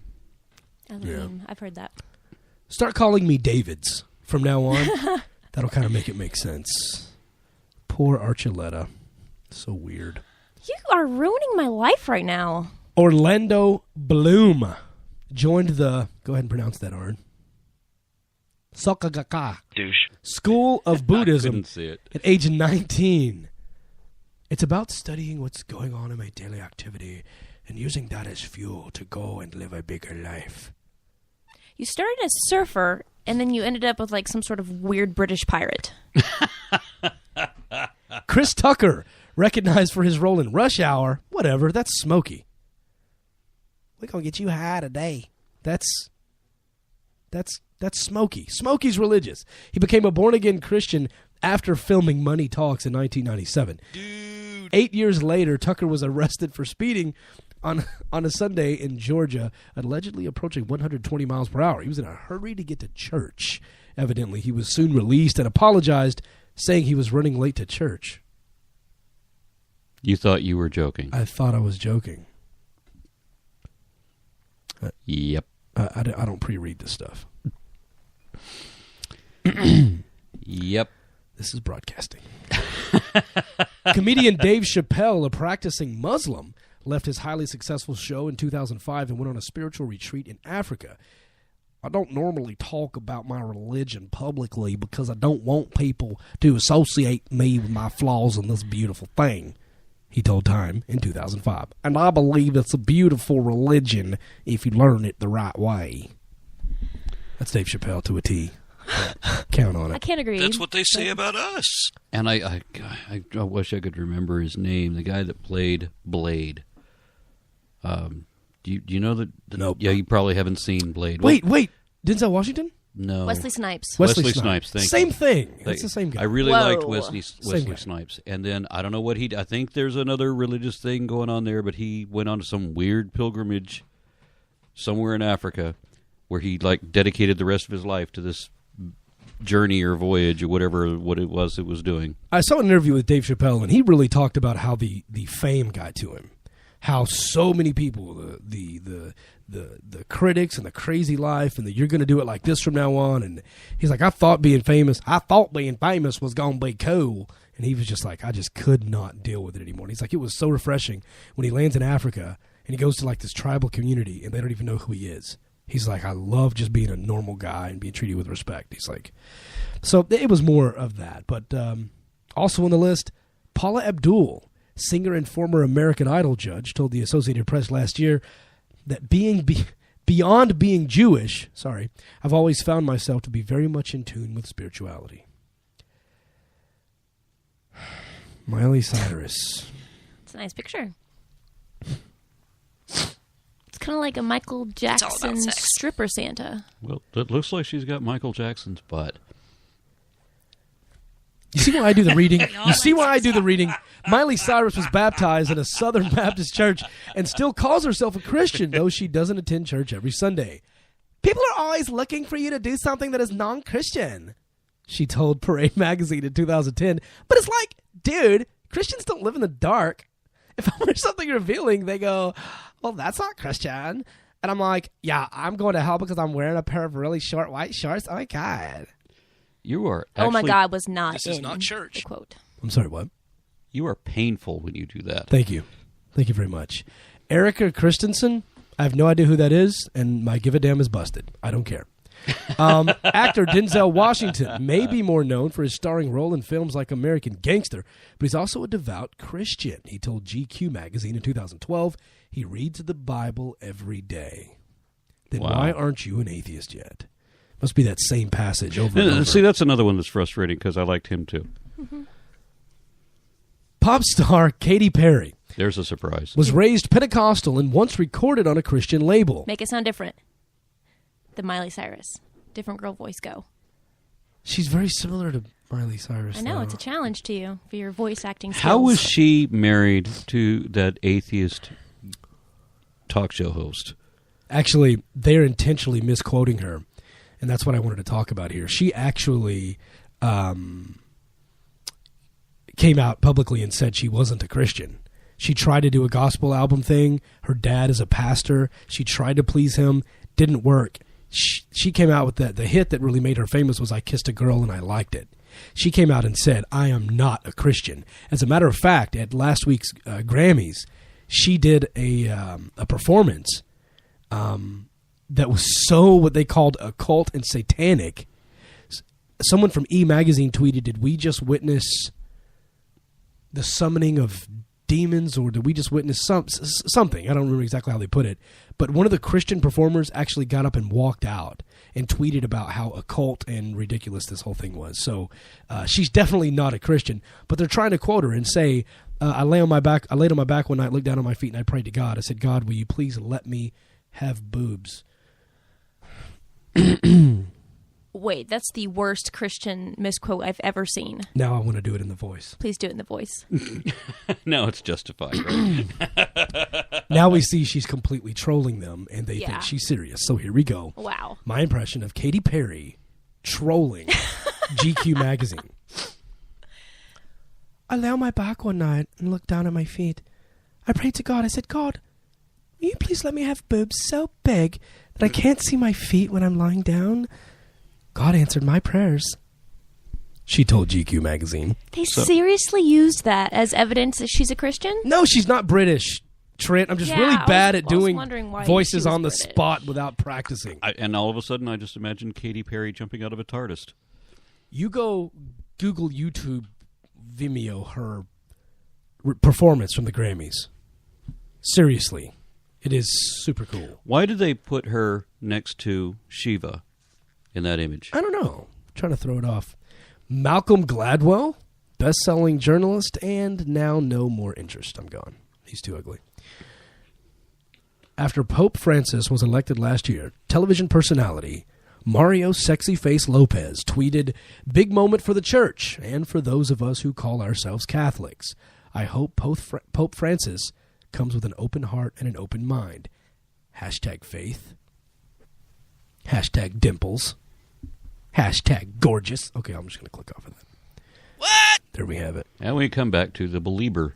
I remember the Jonas Brothers, when they first came out with their, first CD, they all publicly put on promise rings to be, celibate until marriage. Yeah, right. Yeah, and to not drink and all that stuff. What is a juggalo? Because they were evangelicals. Wonder how that worked out. Coming up next, a letter from hell. I'm going to go ahead and warn you now. This is probably going to be one of the more disturbing segments in Dogma Debate history. So if you've had a good day, this is going to piss you off quite a bit. Hide the kids, Mom and Dad. Spoiler alert.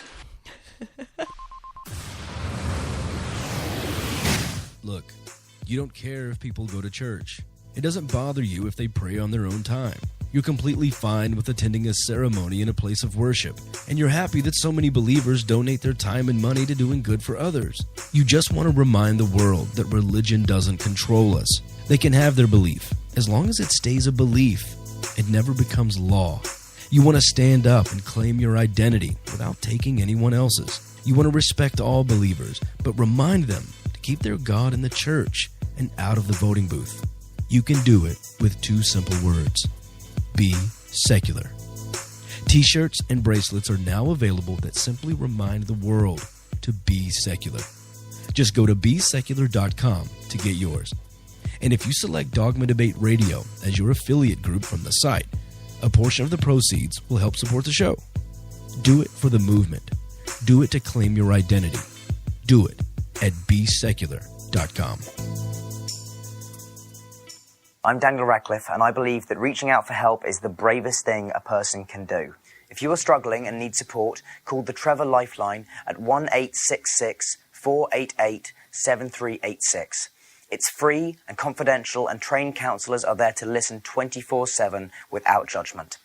To learn more about the Trevor Project's life-saving work for lesbian, gay, bisexual, transgender, or questioning young people, go to thetrevorproject.org.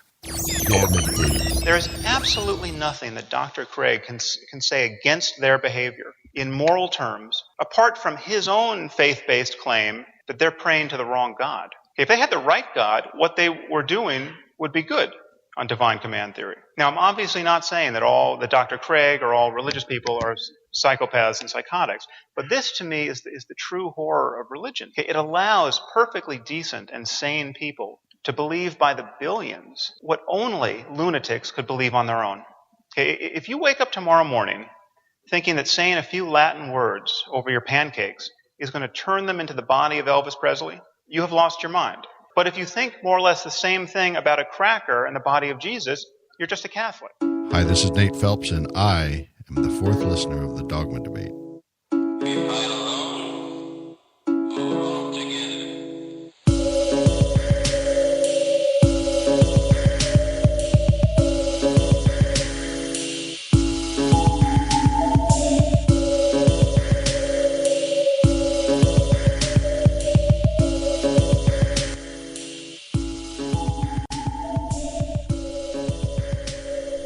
Welcome back to Dogma Debate.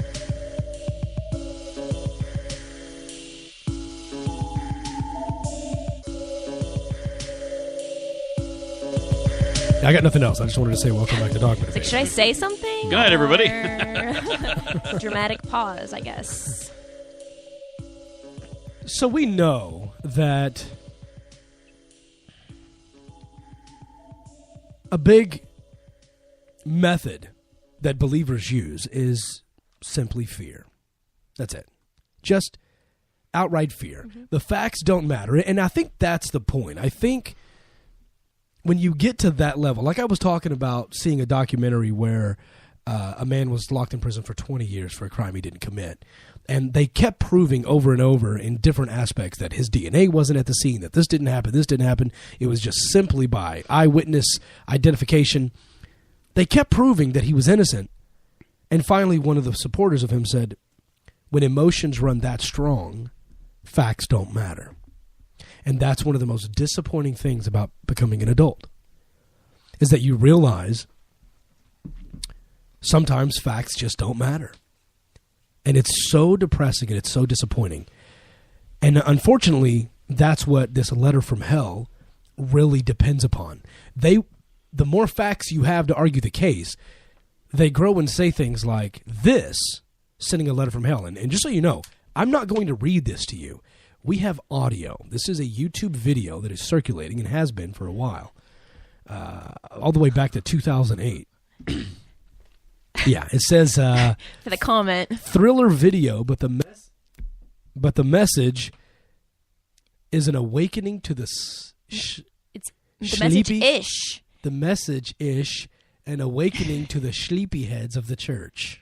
Oh, just ... Only 2 dots. Oh, excuse me. So anyway, the point here, as Rachel tries to derail the show, thanks, Rachel, is that I thought it was a good start. They're trying. They're intentionally trying. Can I have a trophy? To heighten the emotional fear and put the blame on the Christian who's not out there evangelizing. If you're not out there proselytizing, the burning, screaming souls in hell are your fault. So you better get out there. And it even specifically starts saying that little girl playing in the street, which I envision as my daughter. You better go tell her. You better go convert her to Christianity. So now they're telling other Christians to go prey on our children, to brainwash them, or else you're going to be at fault. The blood is on your hands. For these burning souls. Absolutely. I'm just going to go ahead and... You should tell her to get out of the street, too. Just saying. Yeah. Somebody go get her. What if you had a friend who died without knowing Jesus as their personal savior? Congratulations. What if he or she went to hell? What if one day you received a letter in the mail from beyond? A letter from hell. A letter from your friend in the flames of eternal torment. The following is a dramatic presentation. It was written by a fictitious high school student named Josh to a friend named Zach. Although Zach had every opportunity to tell Josh about Jesus, he didn't. They were best friends. They played soccer together, they went to classes together, they partied together, they shared their lives with each other. But there was one thing Zach held back from Josh: his personal relationship with Jesus Christ. First of all, if this message is so important, why is the music so damn loud? I mean, the music is way too loud. You need some production advice, buddy. It's just too much. Sorry. The rest of the story is simple and sad. A few too many beers, a tragic drive home, a crash, a death, a funeral, a letter. Here is that letter in its entirety. This will piss you off. I'm already clenching my teeth. Enjoy. A letter from hell.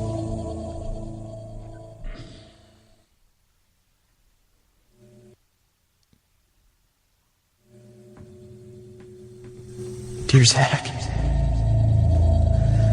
I died today. It's a lot different than I expected. You see, I always thought dying would bring me into a world that's foggy and hazy. But this place is crystal clear. It's even more real than my life on Earth. I can think. I can talk. I can even feel. Right after the wreck, I could feel my spirit leaving my body. It was the weirdest thing, Zach. I thought I heard you screaming out to me, man. I must have been just imagining things. At first, I was just standing in line, getting registered, I guess. They asked me for my name and began to look in this thing they called the Book of Life. I guess they couldn't find it, though, because this huge angel standing next to me grabbed me by the arm and started dragging me away. I was terrified. I had no idea what was going on. I asked the angel where he was taking me, but he didn't answer. So I asked him again.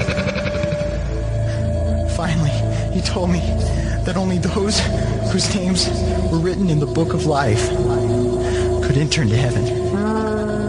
And the rest would be condemned to hell forever.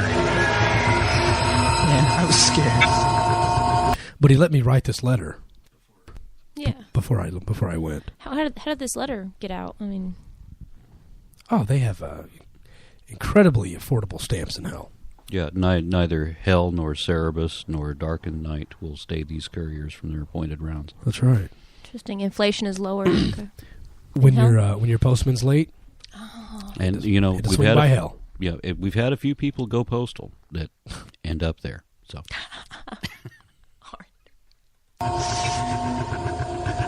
The angel threw me into some kind of holding cell where I've been sitting and thinking for a long, long time.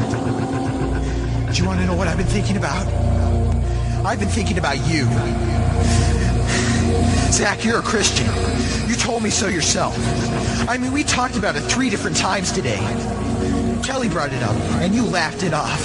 Coach Adams brought it up, and you changed the subject. I mean, it came up right before the wreck. Well, the question I can't get out of my mind is this, Zach. Why haven't you ever told me about how to become a Christian? I mean, you say you're my friend, but if you really were, you would have told me about this Jesus and told me how to escape this terrible place that I'm headed for.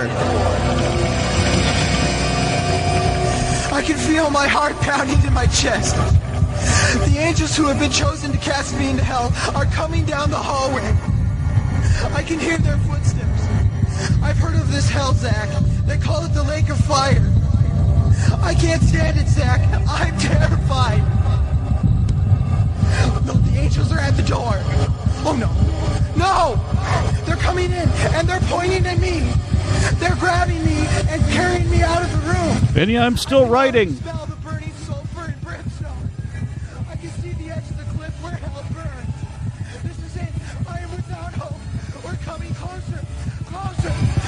answer. Exactly. Was going to be my comment. Yet you're still writing. Those are the comments have filled up this video. This is the most ridiculous crap I've ever heard in my life. And then it says, "Ah." There's 2 more minutes of this. Yeah, well, almost kind of. He wouldn't write "Ah." He'd just say it. My heart is bursting with fear. They're holding me over the flames. I'm damned forever. This is it. My paper is burning. My pencil's on fire. Damn it! You were right. I should have brought a flame retardant pen. I totally should have listened to you. That's infuriating. Fire! Pain! Hell! Why is that? Why didn't you ever tell me about Jesus?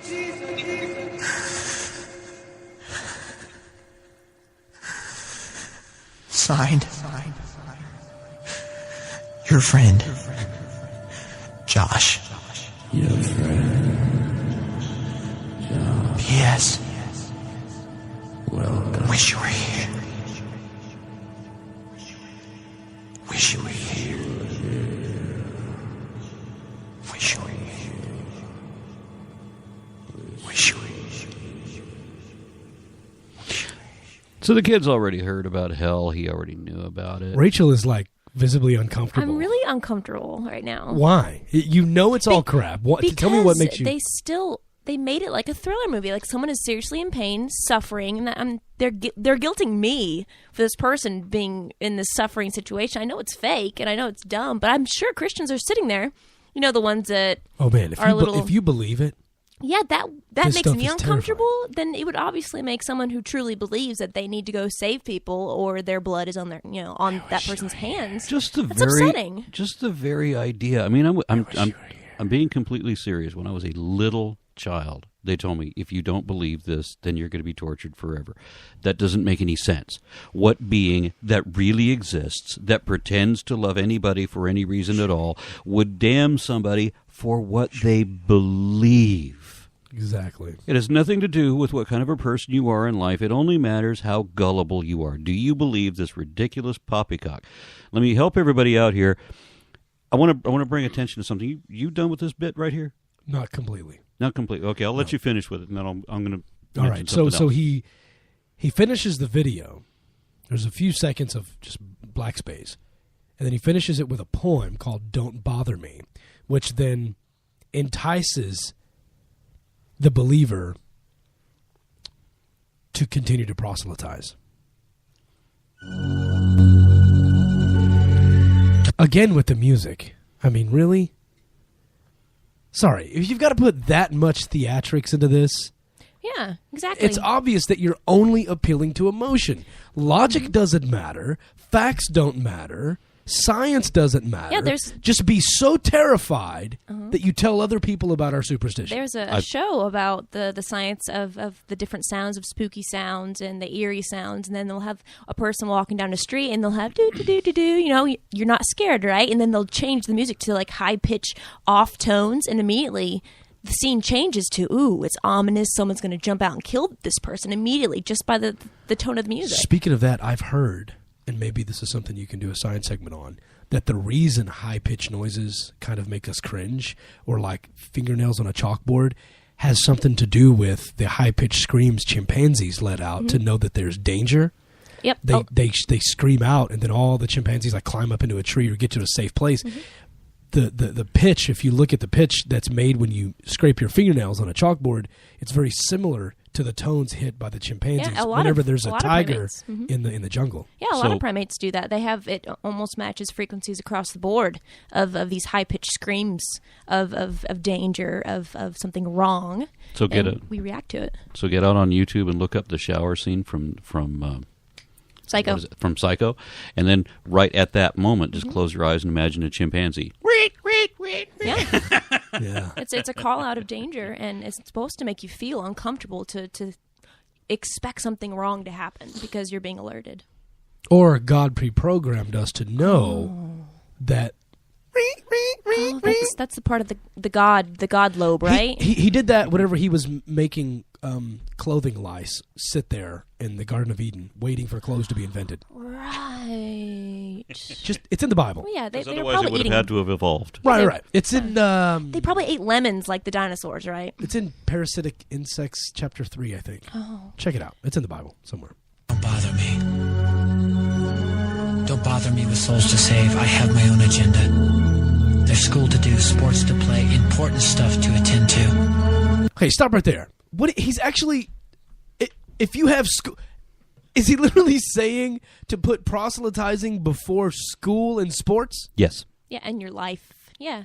Yeah. Enjoying. You're pretending in this imaginary world and reinforcing their belief in the imaginary world matters more than the real world. Yeah, it's not just believe this. It's throw away your life. Don't trust your own judgment. Don't trust your own science. Don't trust what we know to be true.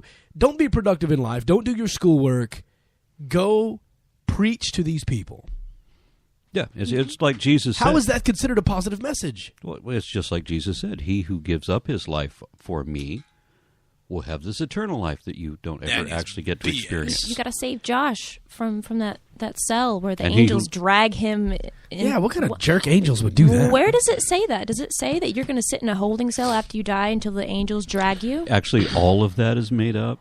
The Bible really doesn't go into... No, it doesn't even talk about hell specifically. You know what? Actually, the best thing that I've been able to find about the Bible for all of us that don't believe, really, we just die. That's it. We die the ultimate death just like we're supposed to. That's it. There is no hell. We just die. Sounds terrible. I love Satan, totally. Oh, really? I do. Subconscious Rachel. And does anybody ever talk to these preachers and all these apologists about this whole concept of who is in charge of hell?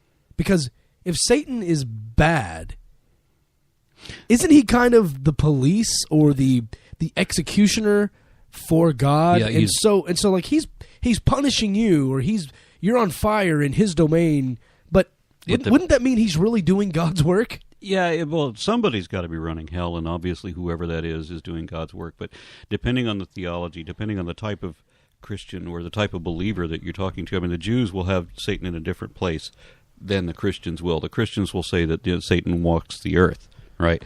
And then maybe in Jewish religion, you've got, Satan running hell. I don't think there is. a well, see, Jewish... the concept of Satan was originally Semitic. I mean, it was based on the original one was Ereshkigal, from Semitic polytheism, and then you have this incorporated with Hades. With a lot of the Bible turns out to be Greek, and the Greek pantheon had a lot of influence on early Christianity, as we can tell by the Nag Hammadi library, which is Egyptian but incorporates Greek polytheism. Oh, wait, I have to get back to not bothering me. Don't bother me with my friend at work. He's got his own religion. I don't have time to change his mind. He'll make his own decision. So don't even let your coworkers make their own decision. No. Don't bother me with that little girl, the girl playing in the street. She's much too young to understand that the Savior she can meet. Don't bother me with the sounds I hear, the sounds of people shrieking, although I wonder who they are. Who are these victims screaming? If you're hearing victims screaming, call the police. Yeah, or go to a mental hospital because you might be hearing things. Sometimes Thorazine can cure God. Don't bother me with who they are. I really don't want the blame. Because it's my friend at work and that little girl who from hell scream out my name. But don't bother me. It's my coworker and his little girl. No, you weren't paying attention. You were looking at your phone and you missed the last 19 seconds of the video. No, I didn't. Shut up! You shut up. I'm very disappointed. Right. It's completely absurd. I mean, it's just disgusting. Aaron, go ahead before we get into this science quiz. Okay, I posted something on my Facebook this evening about a news story that I got that I thought was particularly disturbing, where a woman was talking about how her children are being possessed by hundreds of demons, and it caused one of her children. I don't remember what all the children were supposed to have done, but one of them was made able to walk backward. An infant was able to walk backward on the ceiling. And this is how she's convinced that it's hundreds of demons. Now, the disturbing part about this hand for him me... hand him a duster. Okay. We got stuff up there we can't reach. Sorry, Art. Sorry. The part that gets me is that the police officer investigating the crime believes that it's true. And this is the part that's really disturbing to me. It's times like this where you have to slap somebody in the face with a bit of reality. There are no demons. Slap my grandma. They just don't exist. They're not real. There's not devils possessing your children. If you believe there are devils possessing your children, then people, rational, responsible people, should possess your children, and someone else should possess you until you feel better. You know, there was a recent news story, and again, I don't mean to do this, but it happened to be in Texas, where, and I found this on a national news level, where a family had their kids taken for brainwashing them. They weren't necessarily following any sort of state curriculum in their homeschool. They weren't necessarily, they weren't taking the state tests like they were supposed to. They were just nonstop Christian. Police noticed it. They did an investigation. They asked CPS to do an investigation, and ultimately the kids were taken and then later returned for like 2 months later. But now they have to, like, the mother has to do a psychological evaluation. The kids are forced to go to public school until they get all their certifications that they need to get. And it's just, and again, Texas is very lenient on what's required at homeschool. But I was shocked to see that they were like, these kids are being brainwashed. They're not being taught correctly. They're way behind. They're not meeting the state standards. And they took their kids because of, quote, brainwashing. But they're not meeting Texas state standards. Well, that gets to be impressive because, as you said, impressive. You know, you think that people in the international community are wondering why are they talking about Texas again. But look why we are as polarized as we are. People understand the things that go on in Texas that I talk about, and they talk about, you know, Texas must be surreal. Texas is some weird, you know, third world country that we live in. And when they looked at, like, you know, the footage I got of the people giving testimony for the science standards before the Board of Education, all of these young Earth creationist types giving all their pseudoscience crap. And you have people in rational countries that are wondering, what's wrong with us? Why are people in this state this bad? And, you know, we're not even that bad. At least we can master technology. When Alabama can figure out how to master technology, their crazy will way overpower ours. There's a guy who does exorcisms now over video chat. I saw that. Oh, does that work? But I thought you had to throw water. Well, he thrusts his crucifix toward his screen. I have some audio of it. I didn't plan on sharing it with you. Do you guys want to hear it? I want to hear this, yes. Just never underestimate the power of pretend. This was not even planned. I was about to get out of this segment. Maybe we should save it. Maybe I should do it next week. What time is it? Maybe we should do it. It's already 8:20. We've already been at this almost 2.5 hours. Well, the science segment isn't it's only like 10 questions. So you judge. We could do it next week, too. Every time I'm listening to the radio and I hear the host deciding what to do, I'm always like, please, right this second, I want to hear this craziness. And you're going to tell him to wait next week for the thing you've got baited, Beth. Cliffhanger. Give it to us. Come on. No, I'm going to make him wait. I'm kidding. I'll play it now. Let me load it up. It's really quite disturbing. I mean, it's this is actually the full CNN story on it, I believe, so full credit goes to them. I was going to break this up and take some samples and then talk about exorcism, but since you brought up the demon possession... yeah, and somebody's going to be... I'm going to play it. Somebody listening to this is going to say that they have evidence, they have something that they believe in about demonic possession. They have something that if I just knew what they knew, right, then I wouldn't be saying these things because I would know that there are demons. And, you know, my cousin, you know, he done got possessed. Yeah, go, bring it. If there's anything I don't know about demonic possession you want to show me, bring it. Because I bet whatever we can test is going to show that, hey, I can verify that the things I say really are true, and everything you're telling me is going to be completely empty. Can't verify anything. It's all going to fall into... Never mind. No. It's all going to fall into what? It's either going to fall into the categories of not evidently true or evidently not true. You're not going to be able to give me anything you can show is really real. you're really missing out on this audio if you have to see the video for it to really help because of the faces this guy makes. The guy that's possessed, he gets his eyes like really close to his webcam and he's like, "You will never take me." And he makes these silly voices like he's the demon. It's really incredible. Just listen to this. I hope it translates well. This was not a segment planned, but let's give it a shot. Bob Larson is an evangelical Christian, a reverend, a man of God. He is also... Say I go. No, don't say I stay. I go. An exorcist. Die!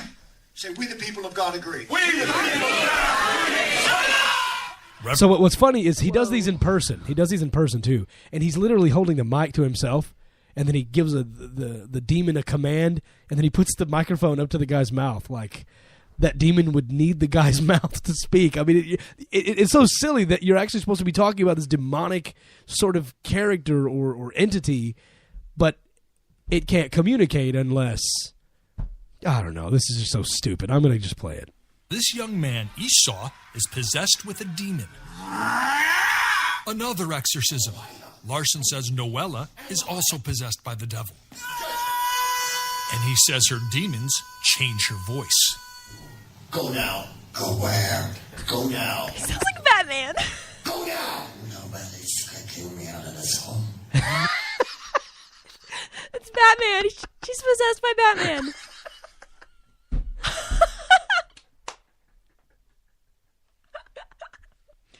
Rachel, if you and I ever go to an exorcism, what will they do with us laughing in the background like that? Oh, man. Batman's a scary guy. Giant Lucifer. Giant Lucifer. But the practice It's hissing. is prevalent among many religions, including Bob Larson's evangelical Christianity. In simple terms, an exorcism is the process of expelling an evil spirit from an individual who has become somehow invaded or demonized or possessed by that being and sending it back to hell and freeing the person. And now, in this day and age, exorcisms are done over Skype. I'm going to reach out, cross the miles, and anoint you in the name of the Father, the Son, and the Holy Spirit. Now, he is literally doing this, the hand motions, in front of his laptop screen. And he's got a giant crucifix. This thing's like 12 inches long. And he shakes it at the screen. I mean, this is about to get beyond ridiculous. Says this man, David, from Norway, is possessed by 4 demons. Oh, and it just so happens, the demon that speaks has a Norwegian accent. Interesting. And the guy happens to be from Norway. Norse, it must be a troll. Watch. Bob Larson is sarcastic and mocking. Are you Bob the Builder?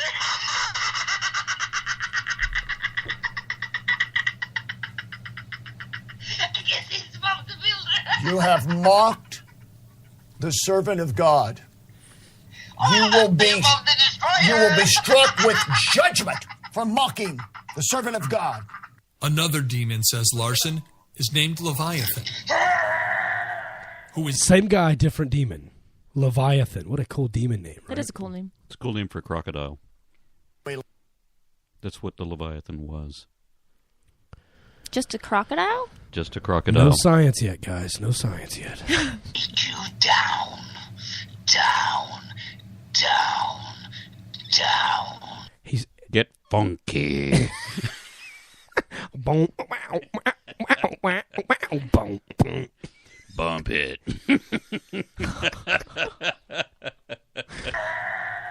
who is dangerous and mean. Dangerous and mean. What are they normally, pleasant? No, play that again. I love the way he's dangerous and mean. He's hurt my feelings. He's giving the this one demon is quite disrespectful. He's giving the names of the demons and their different personalities. I'm really sorry. Leviathan, who is dangerous and mean. Out of the way, Leviathan. Take you down, down, down, down. You're not taking me anywhere. You're the one who's going down. I want to hear that again, but I want it followed by drums. And the dogs will eat your flesh. I call the hounds of hell to come now. Trent said it's like Trent said it's like a wrestling promo. Sounds like a confused pastor. I will take you down, brother. You will go down. Down. To eat your flesh. To many, these exchanges could be seen as dramatic performances or conversations better suited between a psychiatrist and patient. Oh, yeah, definitely. Either way, it's hard not to be disturbed while watching. Say What? we break the curse. Say it, Leviathan. We will make the curse 10 times worse. Judgment strikes you. Judgment strikes you. Judgment. Force choke. Sorry. It took over an hour, but the exorcist said he was successfully able to rid David of his demons. All except one. Bye-bye. Well, hold on. Yeah, now he's talking to him normally. Okay, bye-bye, guys. Yeah. All except one demon. That demon known as Emily. Why do they all have to have demonic voices? Yeah. Why do they have to have voices that man's vocal cords could easily do? Are all demons Why males? can't one just be an opera singer that can break glass when she hits a certain note? They're all males. With a We lot of asked if we could have testosterone. a few words with him. Do you think you'll be able to get rid So now the guy from CNN is talking to the man who's possessed. of believe are inside your body? I'm not sure if more are left, but time will show. And if there are, we will pluck them one by one. With all due respect, some of what we just watched seemed like a very disturbing nightclub act.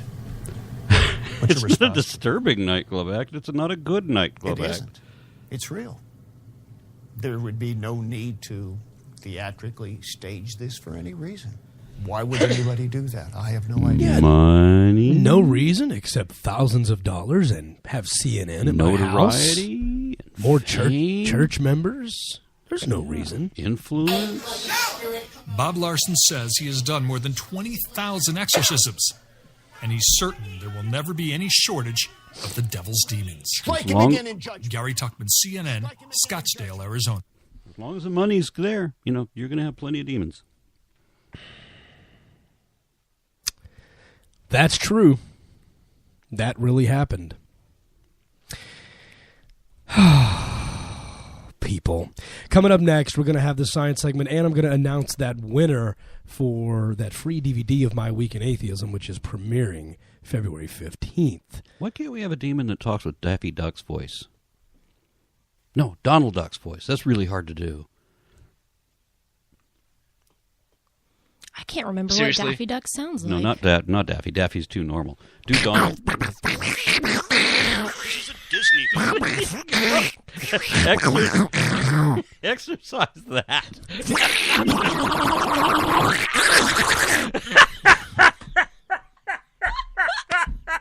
I went to college! Damn it, I went to college! And this is my job. Thank you, Smalley, for the visual. Yes. News for the fourth listener, brought to you by Dogma Debate. This week's edition is Politics and Religion from the Bubble. Fox News may be the dominant cable news channel by far. Its executives may be the subject of intense scrutiny, whose every move is watched carefully and who inspire massive biographies. Its on-air talent may dominate headlines for days on end merely by discussing fictional characters like Santa Claus or Moses or a rational Republican. But some political analysts are positing the theory that Fox News is in terminal decline. Ostensibly, Fox News has been defeated on the political battlefield because of the 2012 presidential election, and may be defeated in the media battlefield as well for one major reason. A rapidly aging, overwhelmingly white, politically cocooned audience, the bubble, and its old white audience are dying off. Add to that the internet and podcasts like Dogma Debate are becoming outlets for news, and you have the demise of Fox News and other things that old white conservatives deem important, things like Jesus and adult diapers. You get nothing! You lose! Good day, sir! Thomas Perkins, the venture capitalist who compared the progressive war on the 1% to Nazi anti-Semitism over the weekend, said he regrets using the word Kristallnacht in reference to the Occupy movement during an appearance on Bloomberg TV this last Monday. It was a terrible word to have chosen. Perkins said although the word was a bad choice, nevertheless he stands by the message that the rich are just like the rest of us. And while Perkins did express concern for those Americans less fortunate than himself, in fact, he said he has relatives that are living in trailer park. The Richard Mille watch he was wearing during the Bloomberg interview retails for $330,000. Hell of a trailer park. In the religious bubble this week, former American Family Association talk show host Buster Wilson implied on Twitter that the massive Target Superstore data breach was divine punishment for an ad made by one of its competitors. The unseemly commercial Wilson seems to be referencing is Kmart's Joe Boxer ad, which upset the AFA so much that its 1 Million Moms affiliate organized a campaign against it. I'm not exactly sure why Wilson thinks God would punish millions of Target customers over a Kmart ad, but such rants are what we've come to expect from yet another resident of the bubble.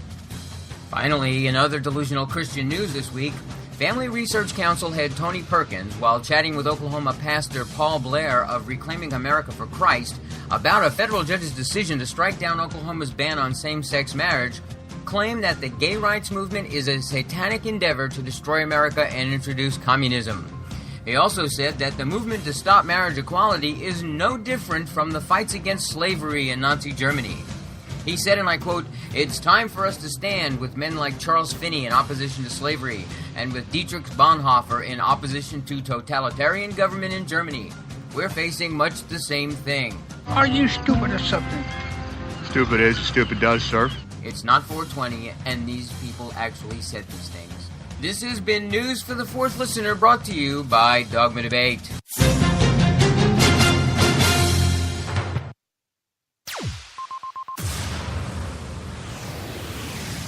Compass120.com has apparel for the freethinker. That's men's, women's, and children's freethinker apparel with a special collection just for Dogma Debate Fourth listeners. Stop by Compass120.com, that's COMPASS120.com, and check out the wonderful designs that you'll want to wear to your next secular meetup, convention, or just around town to let everyone know that you're willing to be counted as a freethinker. Compass120.com has the Christopher Hitchens profile shirt with the famous quote, "That which can be asserted without evidence can be dismissed without evidence." The Dogma Debate collection includes the Dogma Debate t-shirt with the I Am Fourth hashtag on the back for men and women, everyone's favorite Jerry DeWitt's profile and his quote on atheism, skepticism, agnosticism, and humanism, and Keith Lowell Jensen's "Thank a Union Member, It's Friday." If you're a free thinker and you want to show your colors, go to Compass120.com, use the code Dogma Debate for a 10% discount, and show the world not just what you think, but that you think. Compass120.com. So what do atheists want? What do atheists want from Christians in this country? Well, I'll tell you a few things that I would like. First of all, I'd like you to believe whatever you want, but I'd like you to be skeptical in your beliefs, because your beliefs are your own business, but people will try to use your beliefs to control you. Charlatans and others know that you are more likely to do what they want you to do if they tell you God, Jesus, or the Bible tells you you should do it. When you hear those words, beware. Someone is trying to control you. I'm Todd Stiefel, and I'm the fourth listener of Dogma Debate.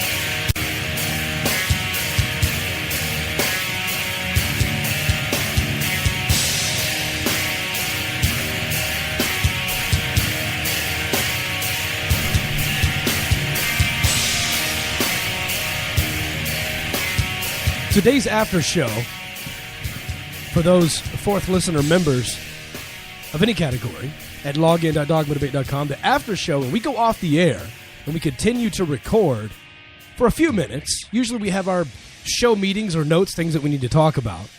Sometimes we have specific things we're talking about. Today what we're going to talk about, just to let you know, if you want to get involved with that conversation, on the membership side. And when I say that, I mean I'm going to be looking for feedback from the members. And you're only going to be able to hear it if you're on that login.dogmadebate.com site for today's after show. But what we're going to be talking about is we actually have an opportunity to be on an AM radio station in Dallas. But we've got a few hurdles and a couple of things to address. And this thing is beyond me just making decisions and trying to do things on my own to figure it all out. So this is now a run-by-committee type thing. And so Arn and Rachel and I are going to stay after the show. We're going to record the conversation. We're going to talk about our ideas. And I want to get David Viviano's feedback. I want to get Trent's feedback if he's going to stick around with us. And if you are a fourth listener member, you're registered, listen to that after show, see what you think about it, and send me kind of a brief idea on what you think or how we should move forward. Because we've got a couple of great ideas. I mean, we could actually be on the air every Sunday afternoon. Dogma Debate could be a live AM Dallas radio talk show. But we've got a couple of things to make happen first. Something to listen to on the way to church. I'm really more than anything looking forward to representing non-belief in a non-threatening, non-aggressive manner while having fun, putting a human side to it, and taking calls from Christians.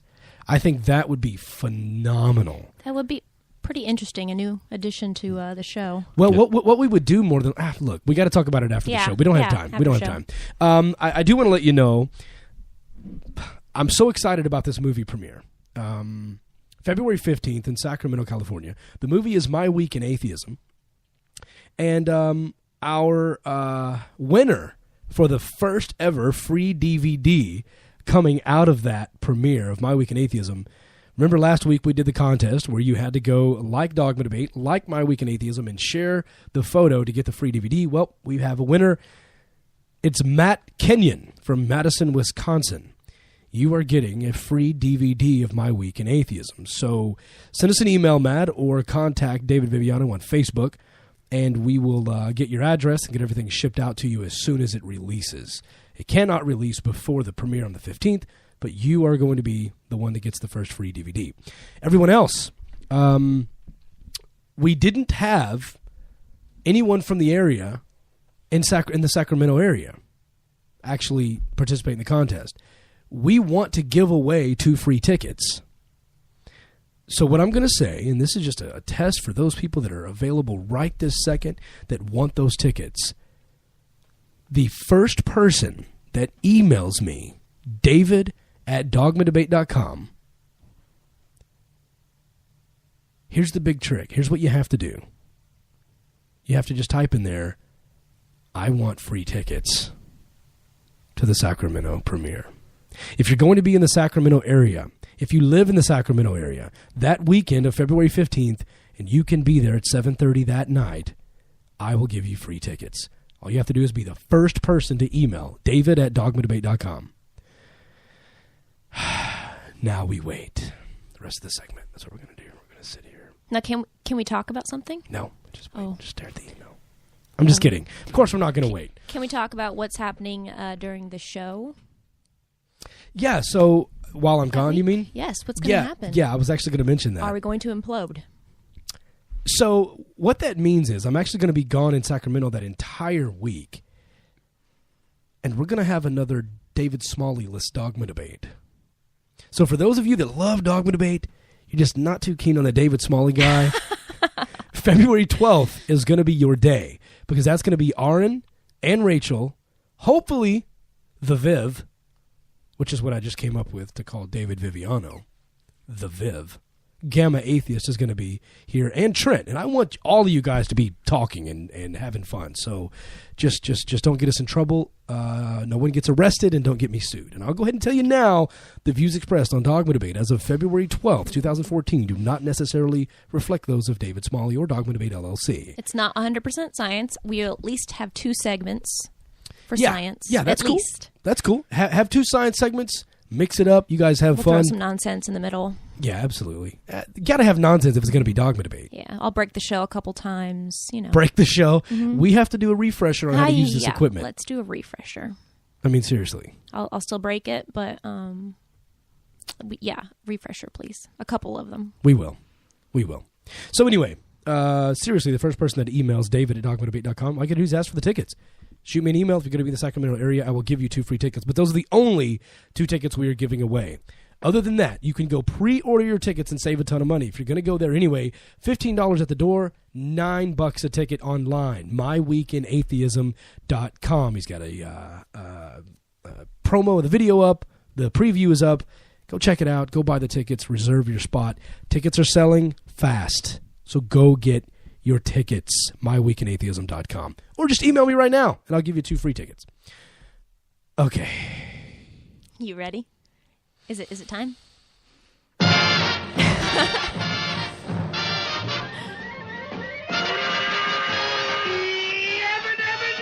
gotta bring this quiz up.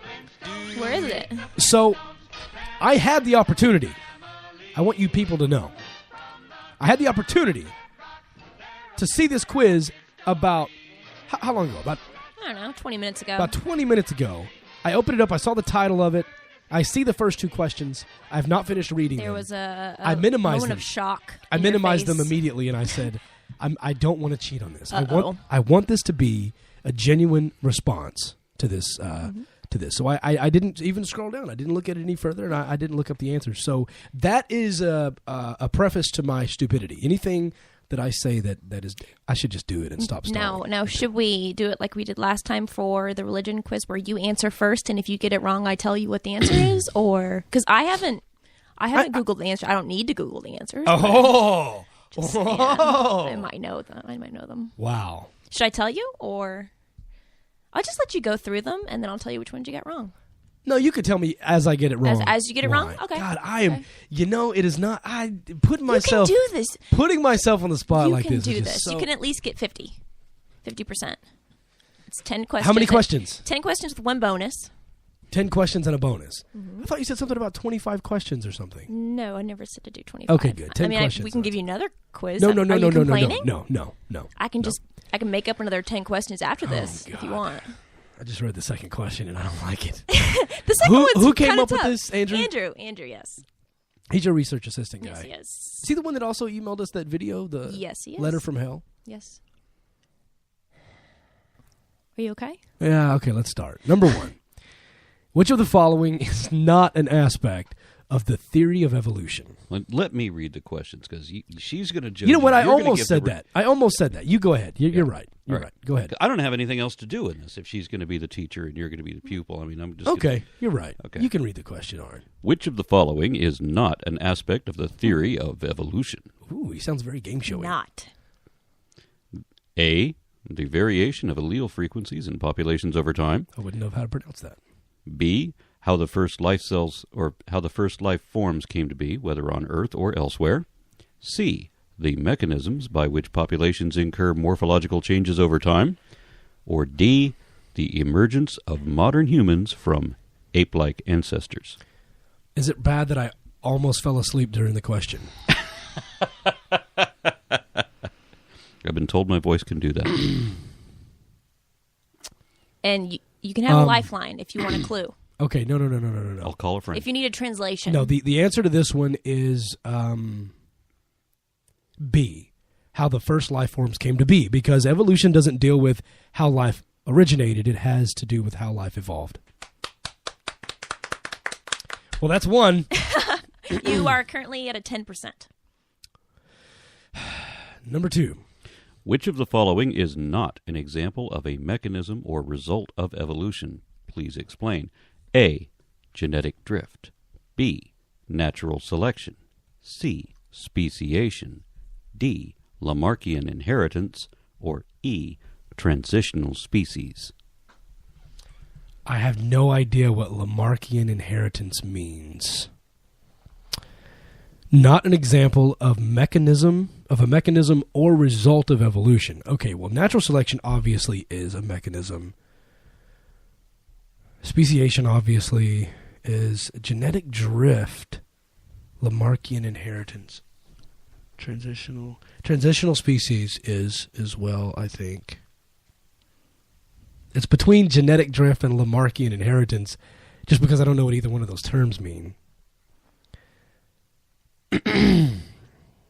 A Andrew, you're fired. I can explain what Lamarckian inheritance is if you'd like. Please explain that. Lamarckian inheritance was a very considered primitive idea of how things are inherited. So the Lamarckian inheritance is things that you acquire during your lifetime can be passed on to your offspring. You work out really hard, then your child will be born.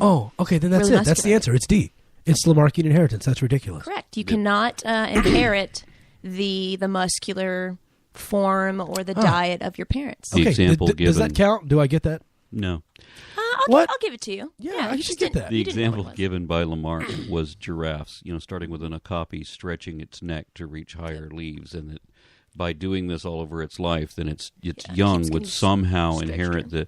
And one of the tests that they did to disprove Lamarckian inheritance was, and this is, I know, terribly cruel, but it's something science does in order to disprove theories, right? They started chopping tails off of mice generation after generation after generation. And, after a couple hundred generations, the mice are still born with tails. Yep. It did not inherit the taillessness of the parents. Oh, okay. It's if they slowly just stop using it over time, it kind of goes away. You have to have a genetic change in the gametes. It can go away. Okay. Doesn't necessarily have to. But it can't happen in adult life. Number 3. Please explain why the following argument posed by a creationist is not applicable to the theory of evolution. What possible purpose would an iron have for evolving the ability to attract other iron? It doesn't even reproduce. Therefore, natural selection must be false. Andrew did tell me this is a real argument proposed by a real creationist. Why is that wrong? Because it was posed by a creationist. We know it's wrong. Best answer yet. That was awesome. What possible purpose would iron have for evolving the ability to attract other iron? I have no idea what I would say to that. I didn't even know iron did that. So you don't know the answer? No clue. That question kind of pisses me off, and I want to punch the screen and leave the studio. I don't even understand it. The reason is because iron is not an organism. It does not pass on genetic information. So iron did not evolve the ability to attract to other iron. It's not a biological creature, so it is not under the mechanisms of natural selection. So they're using non-living properties to try to disprove a theory that involves living creatures. Because, non-living properties. Dude, I'm evolving, bitch. Okay, whatever. Number 4. That's stupid. Which of the following species would be considered the most evolved? Please support your answer. A. Homo habilis. B. Homo sapiens sapiens. C. Homo floresiensis. D. Australopithecus afarensis. E. Homo sapiens adultu. Or F. Homo erectus. And G. Not applicable. He's throwing in trick questions trying to get me, isn't he? He's trying to get me. The most evolved. And see, when you put words in there like would be considered, by whom? And most evolved. See, I feel like I'm trying to be trapped here. Then maybe you should go with that feeling. I feel like I'm trying to be trapped because people want to say that, Homo erectus or Homo sapiens are more evolved than Homo habilis because they were further back in time. But what does we're most always evolved? What does most evolved even mean? We're always evolved. I would answer G on this. Not applicable. Correct. Damn you! It's teaching you those the things that creationists are going to do against you, or what they think. Homo sapiens are the most evolved, so we're the end point of evolution. Okay, but it's an incorrect way of thinking of evolution. So get her a beer. Okay, so it's not just a trick question. It's because creationists use this crap. Absolutely. Phenotypes, which can be found both in the fossil record as well as the modern world, though not necessarily implying that they are both at the same species, are known as what? Please name at least one example. Something that's found just shut up. in the fossil record a long time ago and that is found today that almost look exactly the same, not necessarily saying they're the same species. That's what a phenotype is? A phenotype is. It doesn't matter. That's a big science word. That's pretty much trying to say that two different organisms that have the same type of form or yeah, call it a shape. Yeah, same shape. I prefer to call it a kind. That's what I learned from Answers in Genesis. Well, that's later on. There's a question that does talk about that. So something that's found a long time ago and something that's found today that look almost the same. What is that called? What is a juggalo? I actually had a blog that talked about this. We talked about it on the show. Something that's alive today. Well, hold on. So something that can be found in the fossil record as well as a modern world. Jehovah's Witnesses. Jehovah's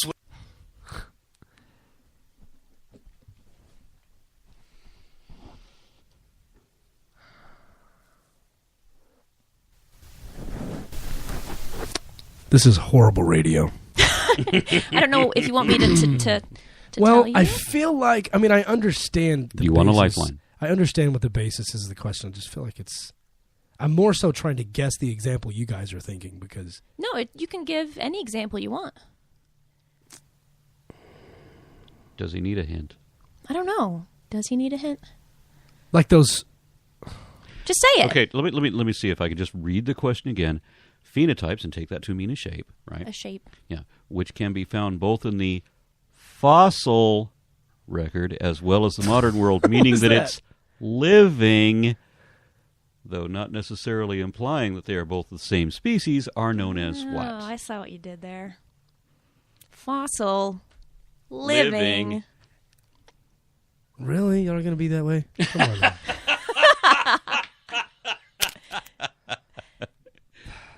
They're known as living fossils. Yeah. And what is and what's an example of one? Arin. I'm going to hurt you later. You have a T-shirt that says that. You have a T-shirt that says Try you're a again. transitional fossil. What's a real one? Or you can describe it if you don't know the name. No, I don't know. Cyphisters. A coelacanth. Nope. The fish that is found during the Devonian that can breathe, has primitive lungs, and the one they found it recently, the African lungfish. I have no idea what you're talking Horseshoe about. crab. Horseshoe My crabs. Goldfish vote Republican. Never heard of the horseshoe crab. Never heard of a I talked horseshoe about crab. it on the show. Yeah. Wow. Any fossil that looks like it's living today, like, I mean, you could even stretch it to Definitely the primitive coelacanth. I remember the There you coelacanth, go. the giant primitive-looking shark thing with its mouth open and right, that thing. I think that's That a was a bit placoderm. vague. No. Giant primitive No, shark. I thing with showed its you mouth guys. open. I showed you the video of it, and then you named it the coelacanth. I must have been on drugs. How often does that happen? Not too often. Let's just get this over with. Do number 6. One of the oldest known creatures in which the feature known as jaws evolved is, and more than one answer is possible. Hold on. More than one answer is possible. I won't count You've it included wrong. all of the above, none of the above, and 7 things I can't pronounce. Okay. This is dumb. Well, placoderms, sharks. I have no idea what a placoderm is. I don't know what a bragomonster is. I don't know what the damn Anomalocaris is. Anomalocaris. And now I really don't even give a damn what a Eurypterids. Eupteriptid is. I don't care. Jaws was obviously a shark. What the hell? I don't even... Eurypterids. And You ripped her rids. I didn't rip her anything. The answer is a placoderm. What is a placoderm? Isn't that an elephant? Arn. Well, more than one Or is that answer. pachyderm? More than one answer is possible, so we're Yep. going to go with placoderms and sharks. Well, I was half right there. Anomalocaris. Don't curse on the show. Wait, this no. is dumb. I don't Apparently. even know what we're doing. We're going with jaws. No, he says jaws in there. That's what he. Well, that's Well, what how do you answer get is. how do you get circled. jaws from an anomalocaris? I have no idea. That's just what my science researcher circled, but I go with placoderm. Sharks obviously are very old and Yes. also So what we've have determined jaws. is the guy that wrote this quiz doesn't know what the hell he's doing.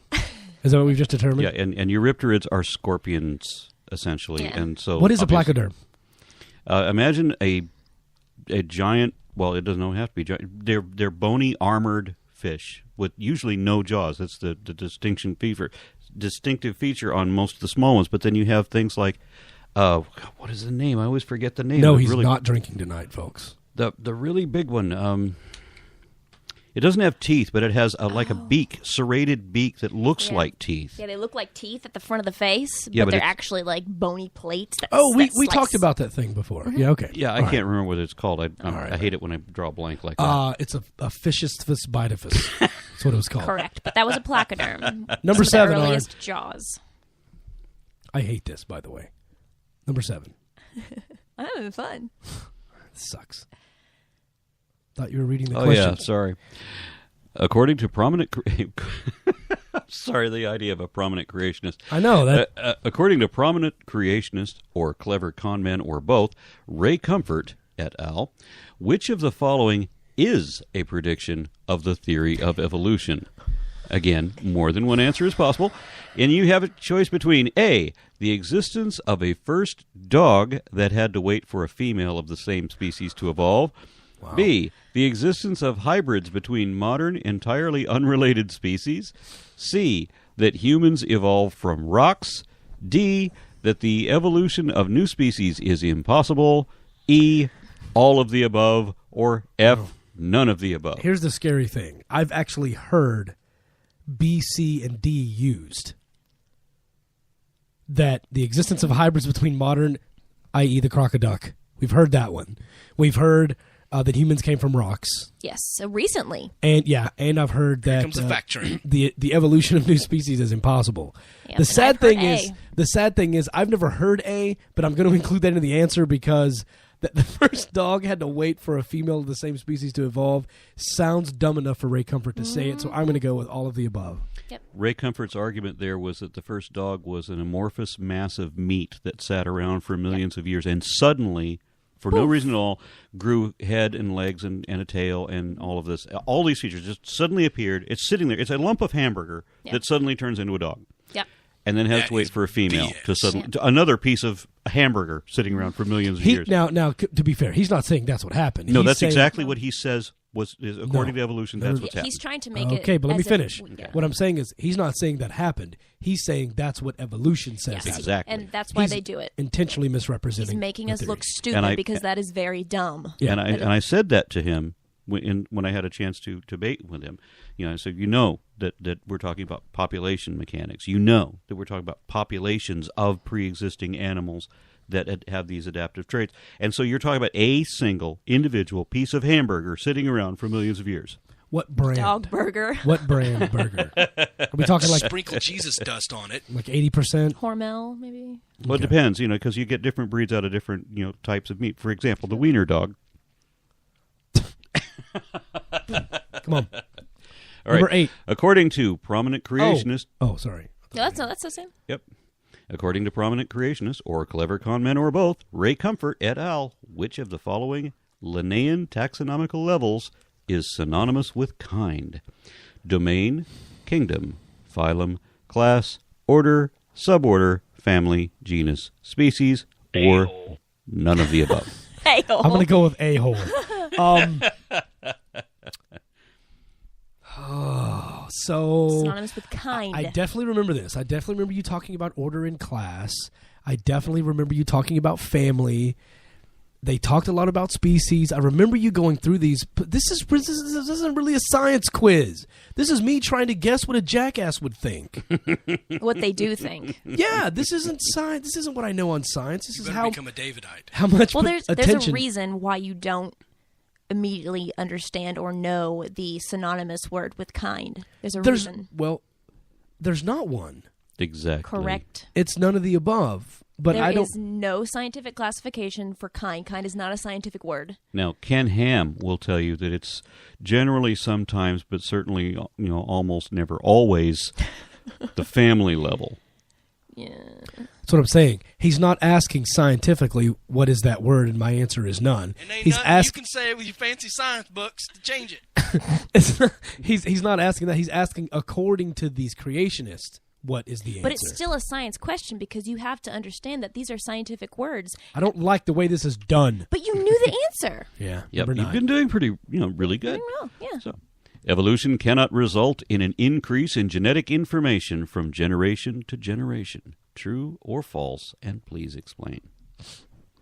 Okay, I don't like the please explain part. No. So, suck it. No, so suck it. Evolution cannot result in an increase in genetic information. What does that mean, an increase in genetic information? I need to fix you. Think of, a simple life form, algae, that has a certain amount of genetic information. Can evolution... How are you measuring that information?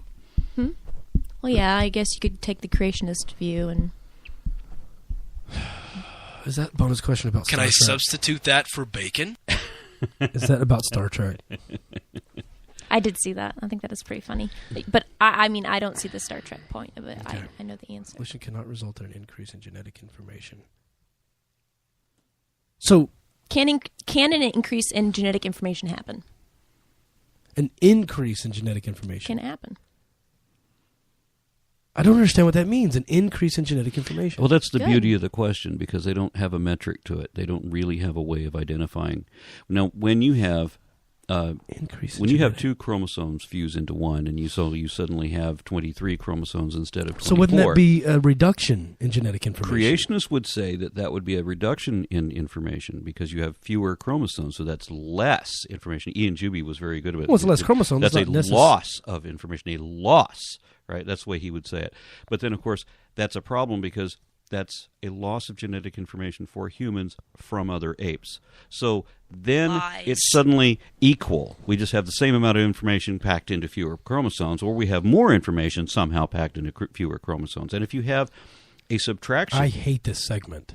If you have a subtraction mutation, well, that's a loss of information. But then you say, okay, well, if that is the case, then when you have a duplication mutation, then that would be an increase. No, that doesn't count. I don't even care anymore. This is so boring to me. You are so terrible. Why can't you just This is suck so it up? damn boring to me. I don't even care. I can't even make my... I don't even understand what it means. More... I'm going to... Sorry.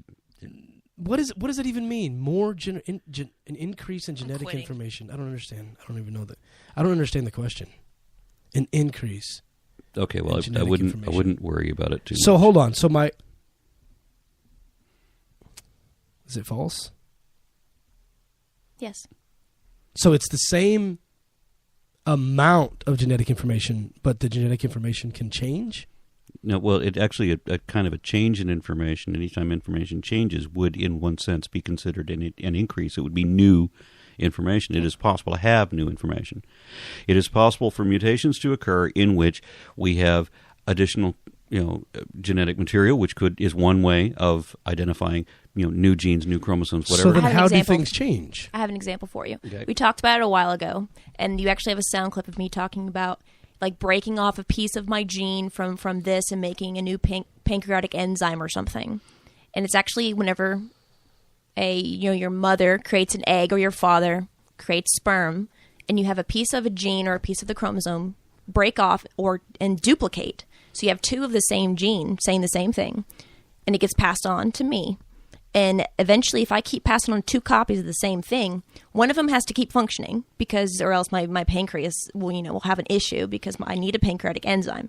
But I have a second copy that's just sitting there that doesn't have to stay the same. So it keeps mutating, and it becomes a new type of enzyme that now allows me to be see-through. It doesn't matter. So now she has a new trait. So now I have a new gene, and I have an increase in not only genes, but base pairs, and I have a new function. So that is an increase in information. You see, the ambiguity here is that they don't really have a hard way of identifying what information is or quantifying it. They will easily tell you always that it takes more information to make a bird than a dinosaur, but they can't tell you how much information is in a dinosaur or how much information is in a bird.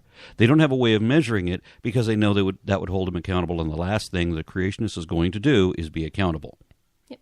So it is false. Evolution can result in duplicating genes and creating more like a new canvas. So it's false then. It can't do more.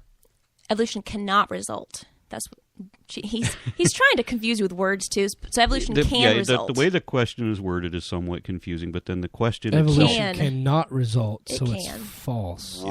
So right. So he pulled a double negative on you. Yep. I don't like. He's testing your English skills as well. Okay. I don't like Andrew. Number 10. And I didn't like the way the question was worded either. Let's get this garbage over with. And this is the last question, so everybody can heave a sigh of relief. Which of the following are examples of transitional species between non-avian dinosaurs and avian dinosaurs? Archaeopteryx, i.e. birds. More than one answer is possible. And of the potential examples of transitional species between non-avian dinosaurs and birds, Archaeopteryx, Ichthyornis, pterosaurs, Allosaurus, and Compsognathus. Okay, so the itchy thorns sounds like a fish. the Peterosis. Pterosaur. You know what a pterosaur is. What? A pterodactyl. There's a P in front of that word? Peterosis. Well, if you have Peterosis, I know a treatment. The Alarasis. This one looks like a Tyrannosaurus. It's a smaller version of a Tyrannosaurus. The Alarasis does a T-Rex. And the Cosmopathologist. I don't know what that does. Atheists. Well, I'm just going to say Archaeopteryx. I'm just going to say that one. Is there another one? It's that one and Ichthyornis. Really? I thought ichthy and ICK and it's that whole actually thing like was a fish bird. That's what they call it because it has teeth. There's only one incorrect answer in that list. I was about to say Compsognathus is kind of... They are all transitional. Compsognathus is one of the earliest ones. To take that back, a transitional species, because Ichthyornis is the only one that is an actual... Hey! Oh. Hold on. Other people are learning Hold on. Ichthyornis, in this list, Ichthyornis is the only one that actually is a bird. Archaeopteryx is not a bird. A lot of people will say that it's just a perching bird, but it's not. Archaeopteryx is a dinosaur, but it is not a proper bird. It's not a complete bird.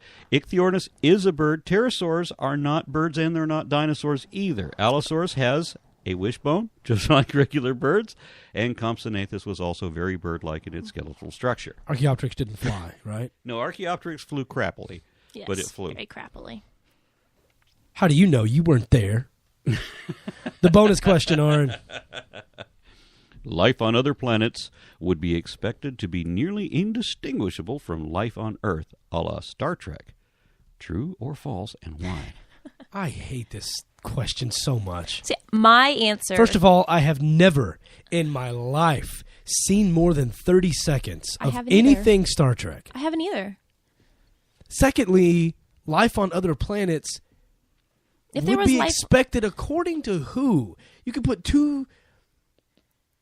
Just your opinion. Spacey science physicists in the same room, they would probably disagree on what life on other planets would be. And I would say that if it is life as we know it, then it would probably form nearly in the same way, and I would think that it would probably be indistinguishable. I vote false. I would say true. Let me help you with that. Vulcans, Klingons, and humans, supposedly, according to Star Trek, all emerged on different planets. Yet they're able to interbreed.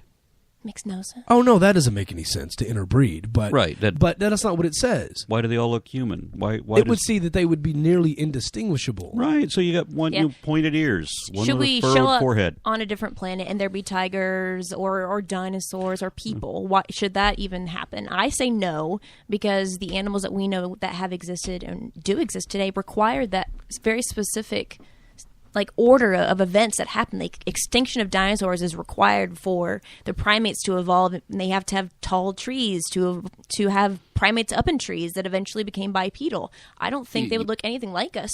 To begin with, we wouldn't have animals per se. They probably wouldn't have mammals. Right, we certainly wouldn't have mammals, because mammals have all these other criteria that you would have to meet. Yeah.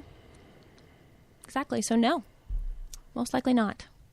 It'd be very confusing if we saw people on another planet. The life forms at every level would be dramatically different than anything we experience right now. If you go to any climate on land and examine the life forms there, that sounds to me like faith.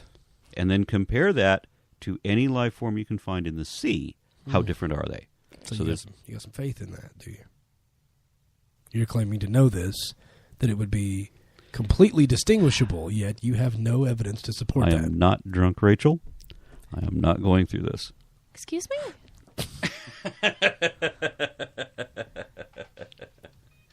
Well, you did pretty well, even though you were angry the whole entire time. It was dumb. It was more like... It really wasn't. It was actually a good science quiz. It was more like, guess what idiots think, and can you pronounce these... There's a reason why. I grant why. you that. I think he was more focused on that and impressing you with the fact that he can spell these stupid fossil names. I don't think so. I think it's... I want a real science quiz, Andrew. It had a good mix of things that prep you for what people that don't understand science usually do say, because it's what these people say. That would be a good quiz. That's exactly what that was. No, those are real answers from real creationists. I think it was total fail. And you have to know your science, too. So, Andrew, you apparently failed, succeeded, and half failed. Yeah, but when you do a quiz like that, I mean, he did two that were based on what Ray Comfort said, and he named Ray Comfort. That's good. You have to name the source for the ridiculous crap claim. double negatives and intentionally being confusing. Well, that's all just of the your above, English none of the issues. above. Really? Only one wrong answer in the list. That one got Rachel. Thank you. I was just trusting his answers until I realized that Creating Atheists is kind of like one of the And you most also early pre-primitive. And Allosaurus, even though it is a bird like Tyrannosaurid. I want to thank our premium supporters. I'm so sick of Allosauraptus. I can't even. Allosaurus? Tom Amon, Michael Perez, Francis Wicks.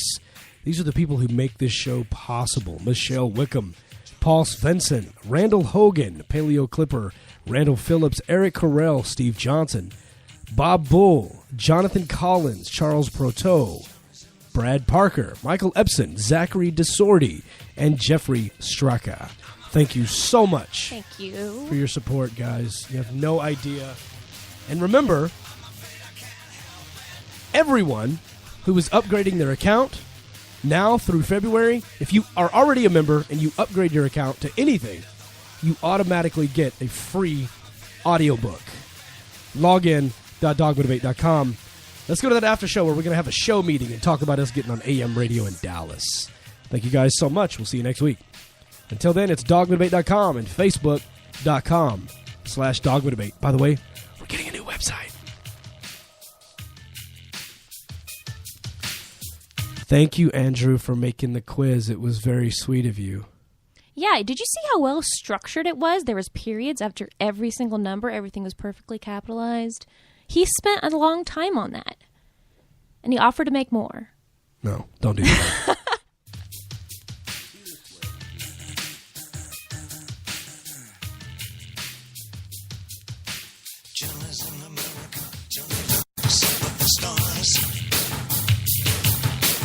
Johnny combs his hair and Johnny wants me in cars. Johnny's in America. Johnny's in America. I'm afraid of Americans. I'm afraid of the world. I'm afraid I can't help it. I'm afraid I can't. I'm afraid of Americans. I'm afraid of the world. I'm afraid I can't help it. I'm afraid I can't. Yeah, I'm afraid of Americans. I'm afraid of the world. I'm afraid I can't help it. I'm afraid I can't. I'm afraid of Americans. God is an American. God is an American. God is an American.